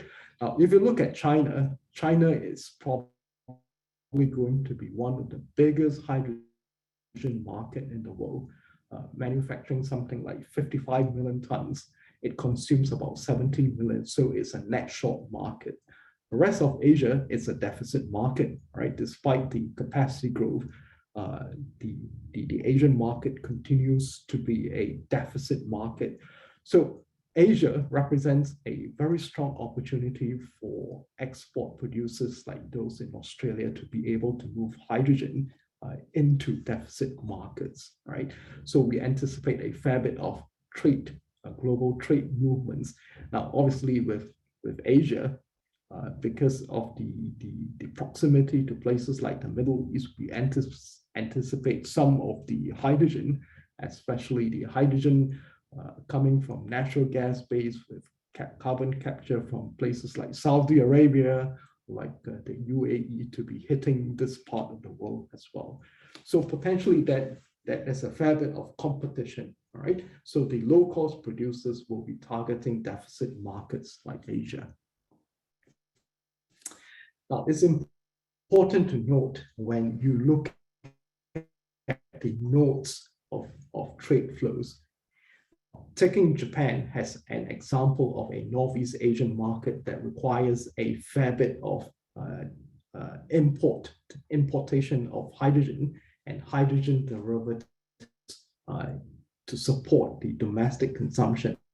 Now, if you look at a market like Japan, Japan potentially can be supplied, right?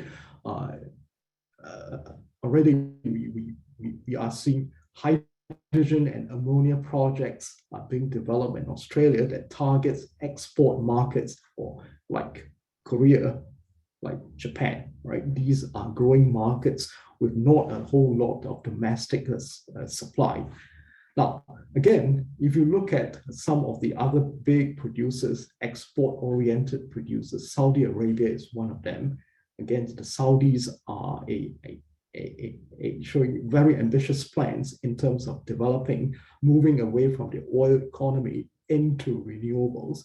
So potentially Saudi Arabia can be a big exporter. Now, I've already mentioned North America. Canada is looking at exporting either blue or green hydrogen.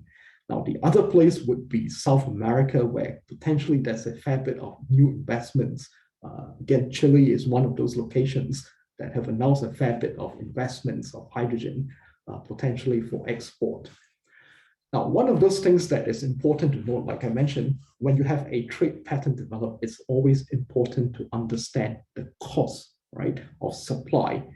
Now, when you look at all the different examples of potential exporters moving hydrogen or even ammonia or methanol into a market like Japan, now within Wood Mackenzie, we have developed a model, a huge model to model different markets where we think different deficit markets can be supplied effectively from different production sources. So just to give an example, if you look at the projects that have been announced over the next few years, so this is done on a 2025 basis, right? So these are more recent announced projects generating hydrogen and ammonia. Now, looking at the cost of production of hydrogen and ammonia and methanol reaching Japan, right? When you sort of line them up from different production. Now, these are the different countries. We look at the cost of production, we look at the cost of delivery, and we even look at the cost of reconverting things like ammonia back into hydrogen. So if we line them up and we benchmark them at $1 per kg hydrogen delivered to Japan, you can start to see a pattern, a profile of producers and exporters from the very competitive producers like those in Canada, those in Saudi Arabia. Obviously, liquid hydrogen ammonia would be the choice of exports from some of these locations. Now, some of the infrastructure, we have estimated costs, like shipping costs, or what's the cost of shipping, what's the cost of refrigeration of hydrogen into liquid hydrogen, and having to regasify hydrogen back into gaseous form at the target market, all right? So this is a fairly comprehensive cost analysis on the different sources of derivatives, such as ammonia, methanol coming from different locations. Now, we start to see a pattern developing. Some of the green hydrogen, some of the green ammonia coming from locations like Australia. Yes, over time, we do anticipate cost reduction, but at the same time, when compared to other locations like Saudi Arabia and Canada, perhaps there is a bit of a cost gap. So over time, I think when people develop projects, people need to be conscious that there are different costs involved in different locations. You need to understand what your competitors are doing, all right? So when you look at trade flows, obviously the buyers want to source from the most cost-effective areas, which is why a lot of the Koreans users, the Japanese users, I think they are going around to different parts of the world, in the Middle East, in North America, in South America, even into places like Australia, looking at what are the cost competitiveness of developing projects in different locations. All right. So understanding the cost competitiveness of hydrogen is fairly important in terms of understanding the trade. Now, I think that's all time I have today. Obviously, this is a slide pack that the organizers would be free to share. I think if anybody wants to have I've spoken about this morning, feel free to contact me. I think the contact email is listed there as well. All right. So Molly, I think I will hand the time back to you. If there are other questions, I'll be happy to take them on as well. All right. Thank you, Joe, for the very informative presentation and the kind address. One question for you: what do you think would be the most critical obstacle for APAC to develop its hydrogen supply chain at the moment? And what opportunities do you see at this moment? Right. I think one of the key obstacles now, when you talk about low carbon hydrogen, is having the cost-effective renewables energy come behind it, right? You always have to have a very competitive source of renewables. Now, a lot of the Asian governments especially are probably a little lagging behind the European countries in terms of setting subsidies, setting policies that guarantees that renewable energy projects can be effectively developed, right? So to be able to tap into things like green hydrogen, you need a viable source of renewables. So I think within APAC, that is probably one of the key challenges. Now, obviously, not all Asian countries are like Australia, for example. It's probably leading some of the developments within the Asia-Pacific region. Countries like Japan, countries like Korea have announced national agendas and policies to help support the development of the hydrogen business. So I think over the next 10, 15, 20 years, a lot of these things needs to be developed, especially for the Asian locations that are still lagging behind, so to speak. Right. And what about opportunities? What are the most prominent opportunities that you see in the near term and in the mid-range and in the long range? Right. Now, obviously, the industry is at a very nascent stage, but again, we are already seeing trends. The Japanese and the Korean governments have announced very ambitious targets to develop low carbon hydrogen for importation into the domestic market to displace coal-fired generation. All right. There is a fair bit of opportunities for project developers to try to capture offtake agreements by some of these big Asian economies. Now, Singapore, for example, is, I think one of my previous speakers mentioned, is looking at opportunities to displace marine fuels. Now, Singapore is probably the biggest marine bunkering hub in the world, equivalent to about 50 million tons of fuel oil. Now, if you look at the energy content, 50 million tons of fuel oil is equivalent to probably about 100 million tons of ammonia. So by any means, that is a huge consumption of ammonia. All right, considering the ammonia market today is about 200 million tons. If Singapore consumes 100 million tons of ammonia, that's almost 50% of the market. Now, the Singapore government is embarking on a journey to try to displace some of the fossil fuels, the traditional fuels, with hydrogen. So these are some of the opportunities that project developers, suppliers, infrastructure developers can come into different markets to work with governments to potentially develop projects that cater to some of these longer term options. Thank you, Joe. Due to the time limits, I would need to invite out our next and last speakers today. And thank you so much again for joining us, Joe. Thank you.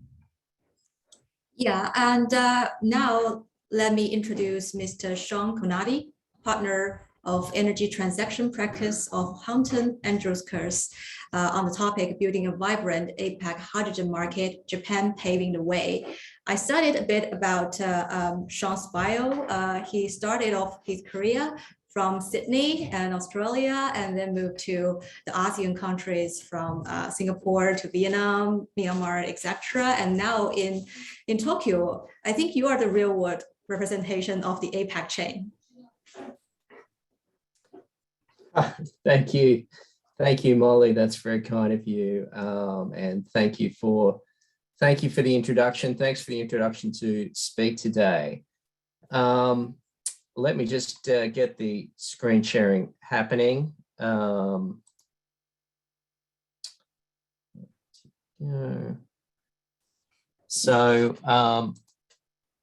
I believe there we go. Yeah, thank you. And indeed, as Molly said, I have been based really all around APAC and trying to sort of envision the supply chain and where I've been living my life. From here in Tokyo, where I am now, my focus is on outbound investment from Japan into Southeast Asia and the wider Asia Pacific. I focus on the energy and power sector. In the past few years, having done a hard pivot to renewable energy and clean technology. Some of you may not have heard of Hunton Andrews Kurth. We are a law firm headquartered in the US, history of around 120 years with 900 lawyers at around 21 locations worldwide. Since the very start, the firm has been very focused on the energy sector, and it remains a central plank of the firm's offering to this day. Last year, for example, in the IJ Global League tables, we were ranked #1 globally for power infrastructure finance transactions in terms of number of deals and the total value of the deals. So enough about us. Over the next 15 or 20 minutes, I know I'm a little bit against the clock. I'll update on recent developments in Japan's hydrogen policy and industry and show how this is contributing to the development of the hydrogen market in APAC. Japan has a strategy for creating a hydrogen society, is the term it used, which means using it in energy systems, eventually with a view to displacing fossil fuels. Now, this is a remarkably ambitious vision in step with Japan's 2050 carbon neutrality goals. Now, it is ambitious, but I believe realizable. And there are three sort of foundations to Japan's approach. Firstly, having a sound policy framework with specific and measurable targets, oftentimes being a first mover in industrial hydrogen research and development. And also, very importantly, having a focus on forming strategic partnerships with other APAC nations, particularly for hydrogen supply. As we all know, in 2017, Japan became the first country in the world to release a national hydrogen strategy, the Basic Hydrogen Strategy. And this has been further embedded into national policy framework through issuance of the 5th and 6th strategic energy plans and a 2019 updated new strategic roadmap for hydrogen and fuel cells. These policies all really reiterate the ambitious goal of creating the high hydrogen society, which is ambitious but achievable.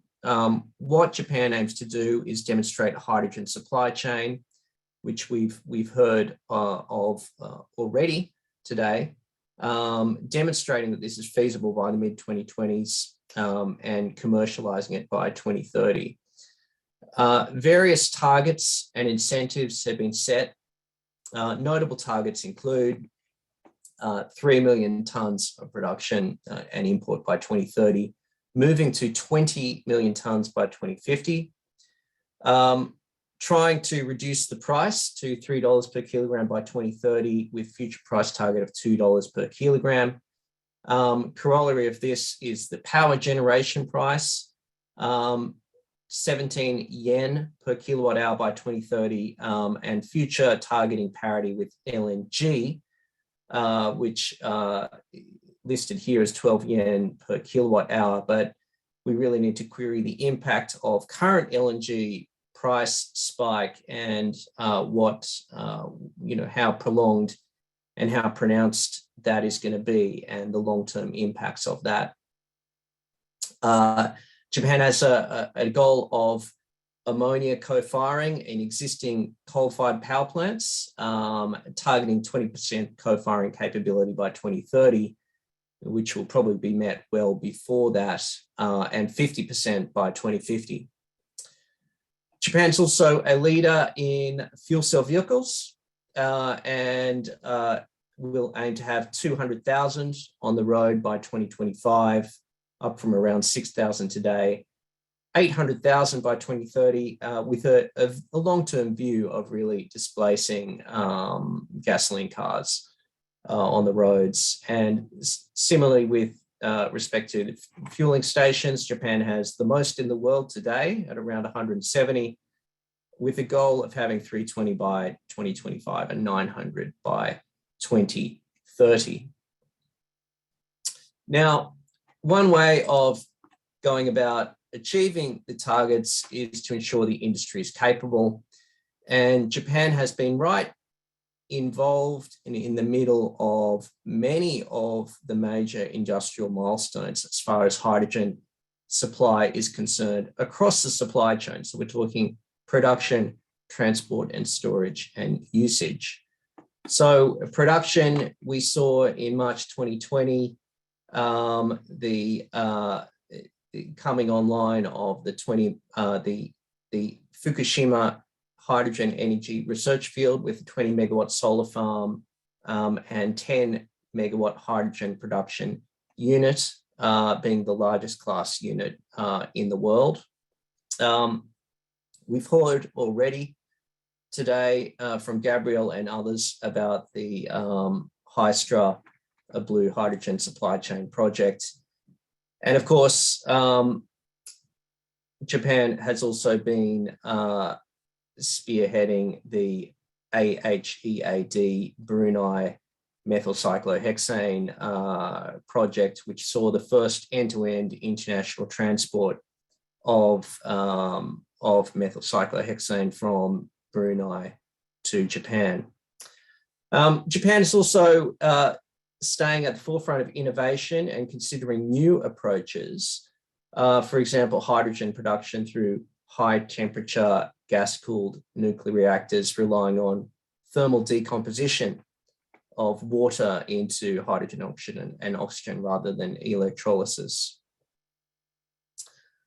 In transport and storage, we've again seen Japan spearheading different supply chain trials of different transport options, including liquid hydrogen, MCH, and ammonia. The Suiso Frontier, first specialized liquid hydrogen carrier, completing its maiden voyage earlier this year. And of course, docking at the Kobe LH2 specialized hydrogen receiving terminal, again, a world first. Moving on to usage, this is key to stimulate demand, which is really what drives the supply chain. Here again, Japan has been at the forefront of things. Japan has made great strides in diversifying away from the current use of hydrogen, mainly in industrial processes and for fertilizer, particularly towards energy production.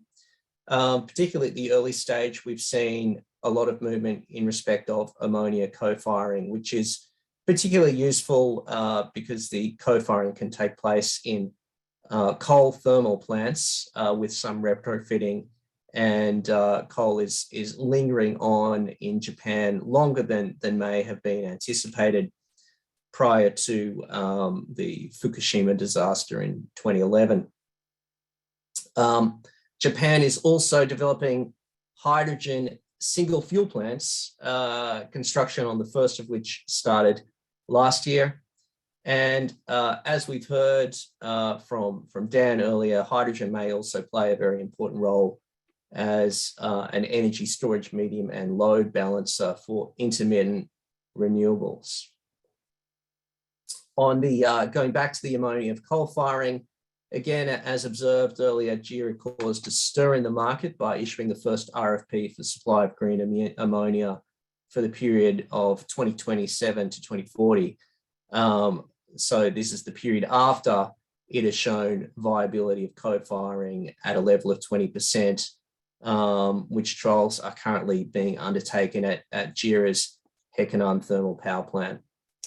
And there are also plans to export this ammonia co-firing technologies to Southeast Asia to help with decarbonisation of the coal sector there and establish a regional network of expertise in this technology.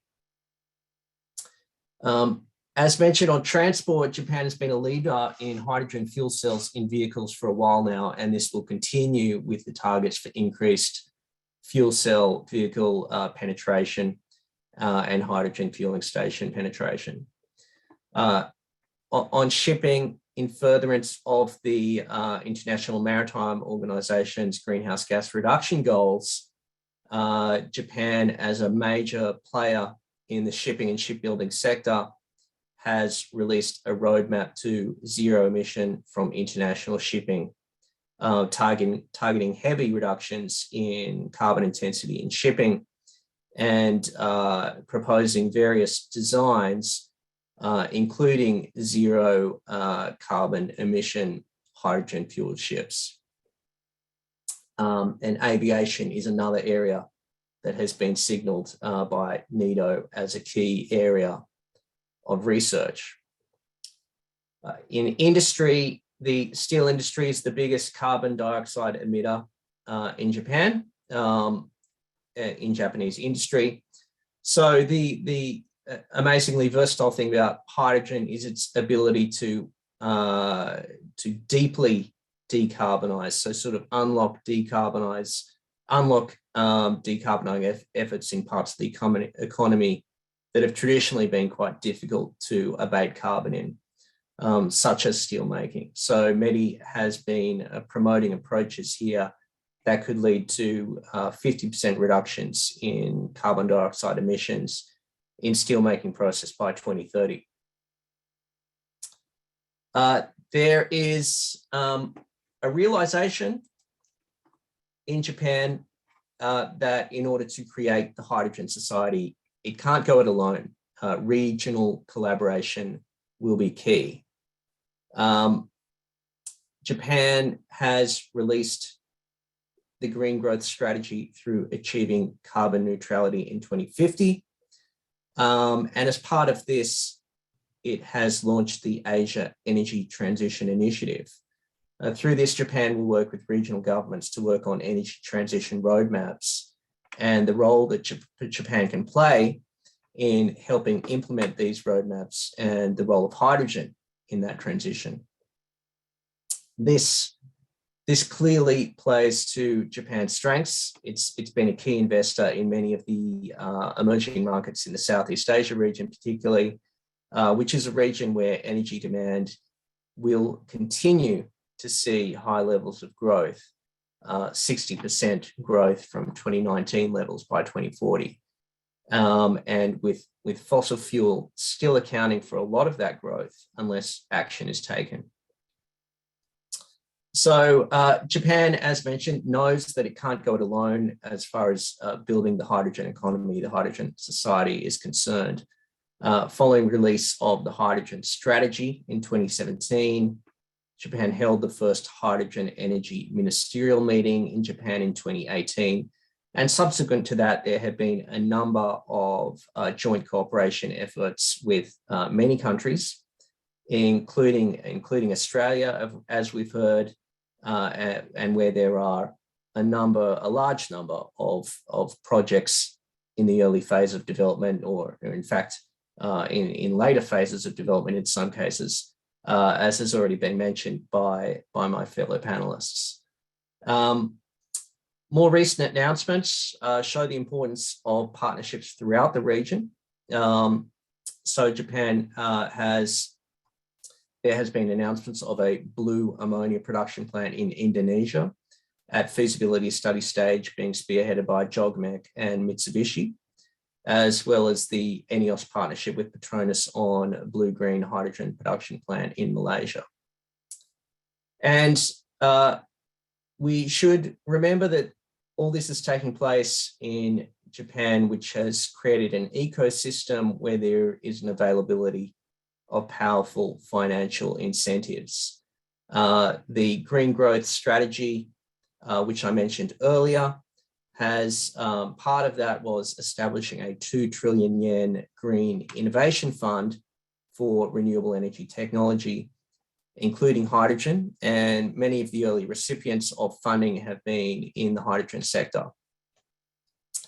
This Green Innovation Fund supplements existing policy instruments such as the Joint Crediting Mechanism and JCM Promotion Scheme, under which NEDO provides significant financial support to projects utilising innovative technology for carbon reduction and abatement in exchange for transference of carbon reduction credits. So what is the road ahead, and what can we expect, and what are some of the potential barriers that need to be overcome? As has been observed, bringing down costs is critical. Costs will continue to come down as a matter of market anyway. We've seen, of course, amazing drops in price in renewable energy, which are set to continue. And there are signs that similar trends may be underway with respect to electrolyzers. Again, the recent spike in gas prices is a reminder of the unpredictability of the fossil fuel markets compared to the steady price drops in solar and wind that we've seen over the past decade. Now, for how long and how severe the current high fossil fuel prices remain may play into a very interesting dynamic, which is the point at which green hydrogen reaches a price parity with blue hydrogen, and how long it may take the market to react to that. We should not forget that blue and green are not the only colors in play here. Green hydrogen, for all its advantages, does, depending on the technology used, require large land areas for the renewable energy production. And it undoubtedly has a huge role to play, but may be supplemented by, for example, pink hydrogen, which is electrolysis powered by nuclear power, or the nuclear thermal decomposition method I mentioned a few slides back. This could also play an important role. There are indications that more countries in APAC and Southeast Asia are beginning to more seriously consider nuclear as an option for energy diversification. We need to see success for the fuel cell penetration, and we also need to see emergence of preferred technologies, particularly for types of electrolyzer and transport mediums. It may be that as was observed earlier, different transport mediums, be it MCH, ammonia, or liquid hydrogen, will naturally play into different supply chains, and they can exist in parallel. But we need to see really what happens in that context and how it plays out over the medium term.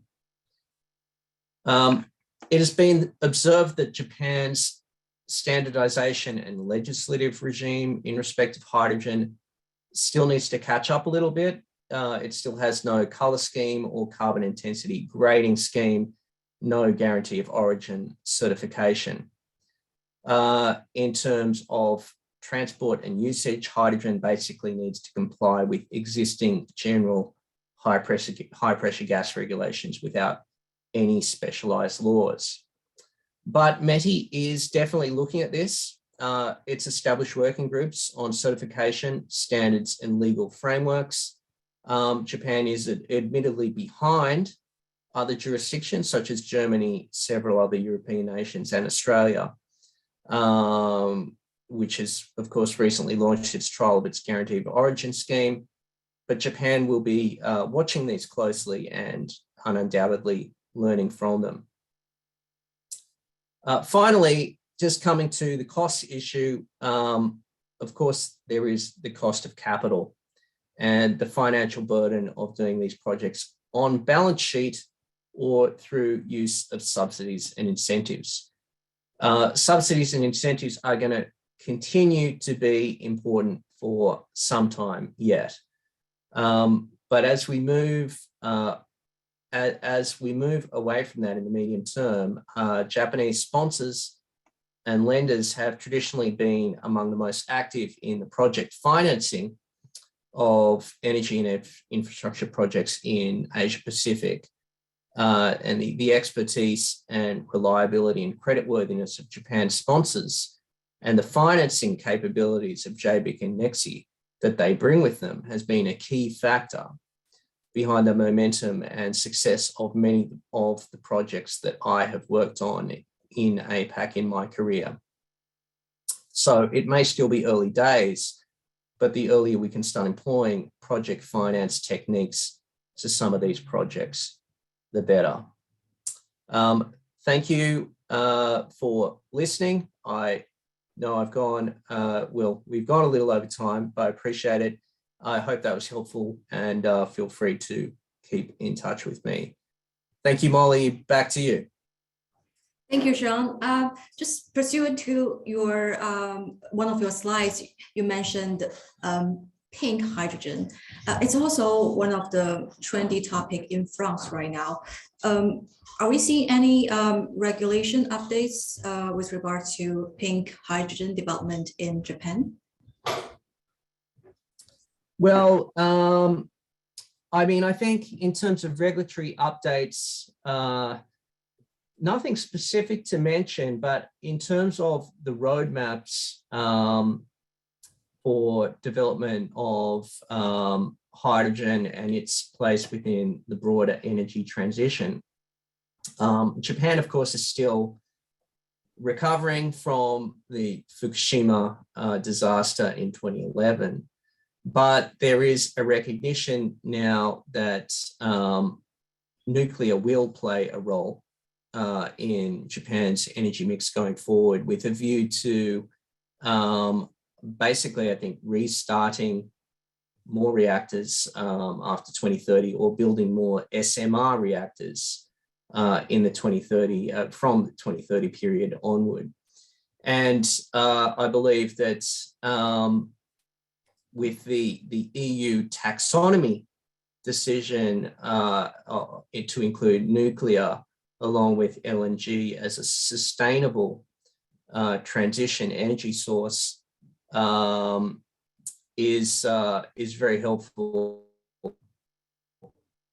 in this regard as well. So I think we can expect to see some momentum for nuclear generally, but also potentially pink hydrogen with the potentially smaller footprint for creation of commercial scale quantities of hydrogen.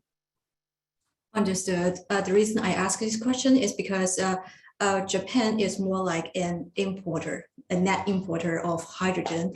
In the case that Japan can leverage its nuclear power, potentially that will change Japan's, buyer's profile. So they can use their domestically produced hydrogen. So just one side question. It's not very related to our topic today, but thank you so much for the kind address. And I'd also love to ask one question. So besides the current major energy players investing in the hydrogen business, who else do you think should consider putting hydrogen into their asset portfolio? Do you think the market is ready to embrace more players? Yeah, it might be a little bit early. It's interesting to see. It's interesting to see the oil majors getting involved in some of these demonstration projects. I know as they try to decarbonize and move towards their own carbon neutral by 2050 goals, they have been getting involved in the renewable sector. But it is already a very crowded place, and margins are getting more challenging in that sector. So I think hydrogen is a more natural fit for those players, and particularly bringing with them expertise from the LNG sector as well. So I think we can see that trend to continue. In terms of other investors, I mean, I think it's possible, and I think particularly if you look at forming partnerships with more established players, say in Japan, who can access some of the funding available through mechanisms like the JCM and the Green Innovation Fund, then we could definitely see more people, more new players come to market, and it's a sector that's ripe for innovation and new technologies. So, the biggest players may still be yet to emerge in terms of some parts of the supply chain. Understood. And as you also mentioned, the financing part of the business, how would you describe the risk appetite of lenders towards hydrogen business in Japan right now? I mean, I think there's clearly it's a good question. Thank you. It's struggling to try to answer. It's one where I think people are extremely keen to get involved and get exposure. But there is a realization that, it is too risky to do things in a kind of limited recourse fashion at this point. The regulatory environment is not there. The offtake is not there. Now, that's not to say that things couldn't be structured to allow that. But I think, you know, as I think was observed earlier by one of our speakers, offtake is key. So for some of these projects, we do have offtake arrangements in place, but the bankability of those arrangements and against a background of a legislative, you know, regime that's not really set in place yet is still very challenging. But definitely the desire is there, and structures could be put in place to do it. And if you properly allocate things for things like risks of change in law, etc., then it's something that could be feasible. But it's still very challenging at this stage. Thank you, Sean, for the kind address. So that's why we need experts like you and many lawyers to help us guide the business. I think time flies, and there's only one question that we can accommodate for Gabrielle. So Gabrielle, I received one message from our listeners asking for the policy supports and incentives that are available for setting up component manufacturing in Victoria. Can you elaborate a bit more on that part? And thanks for the question. Just generally, my area of remit is specifically in the energy sector, so I won't talk more broadly over sort of some of the incentives in the manufacturing sector. What I can say is the Victorian government does have a range of policies and incentives to support the establishment of supply chain in the energy sector. We're doing a range of activities in that space, and I would urge anyone who is interested in becoming part of our energy economy to reach out to us, and depending on the nature of manufacturing or which part of the supply chain you'd like to become a part of, we can help you understand the local landscape, what types of support and policies and incentives might be applicable for your particular business. So obviously on my slide, I provided some contact details to my business and industry engagement team. That's a great place to start. We also have Victorian government, we've got 23 trade and investment offices around the world. So feel free to reach out to your local trade and investment office. They can always help with any inbound market visits and helping connections directly with local participants, financiers, regulators, retailers, market operators, and key stakeholders and so on. We've also got a dedicated area of Invest Victoria, and they can provide assistance on regulatory information, statutory approvals, coordination, site location services, identification of infrastructure, utility requirements, and advocacy within government. So we've got lots of ways to help. And there are some specific incentives available, but I just do urge anyone that's interested to get in touch directly. Thank you, Gabrielle. And I'd like to reinforce that all the slides will be shared along with our recording today with all of you through email later this week. And if you have other questions, please feel free to drop me an email or leave your contact so we can relay your message. And now I believe the event is coming to an end here. I believe that through this webinar, we have gained new insights and understanding of the APAC hydrogen supply chain market. Once again, I would like to thank all the guests and audience for your active participation and consistent support in making this event a success. I'd like to thank again for Gabrielle, Nick, Dan, Sean, and Joe for your contribution. We look forward to our next encounter, and thank you so much to all listeners. This is the end of our webinar. Thanks, Molly. Thank you. Thank you, Dan. Thank you, Sean. Thank you, Gabrielle. Thank you. Take Thank care. you.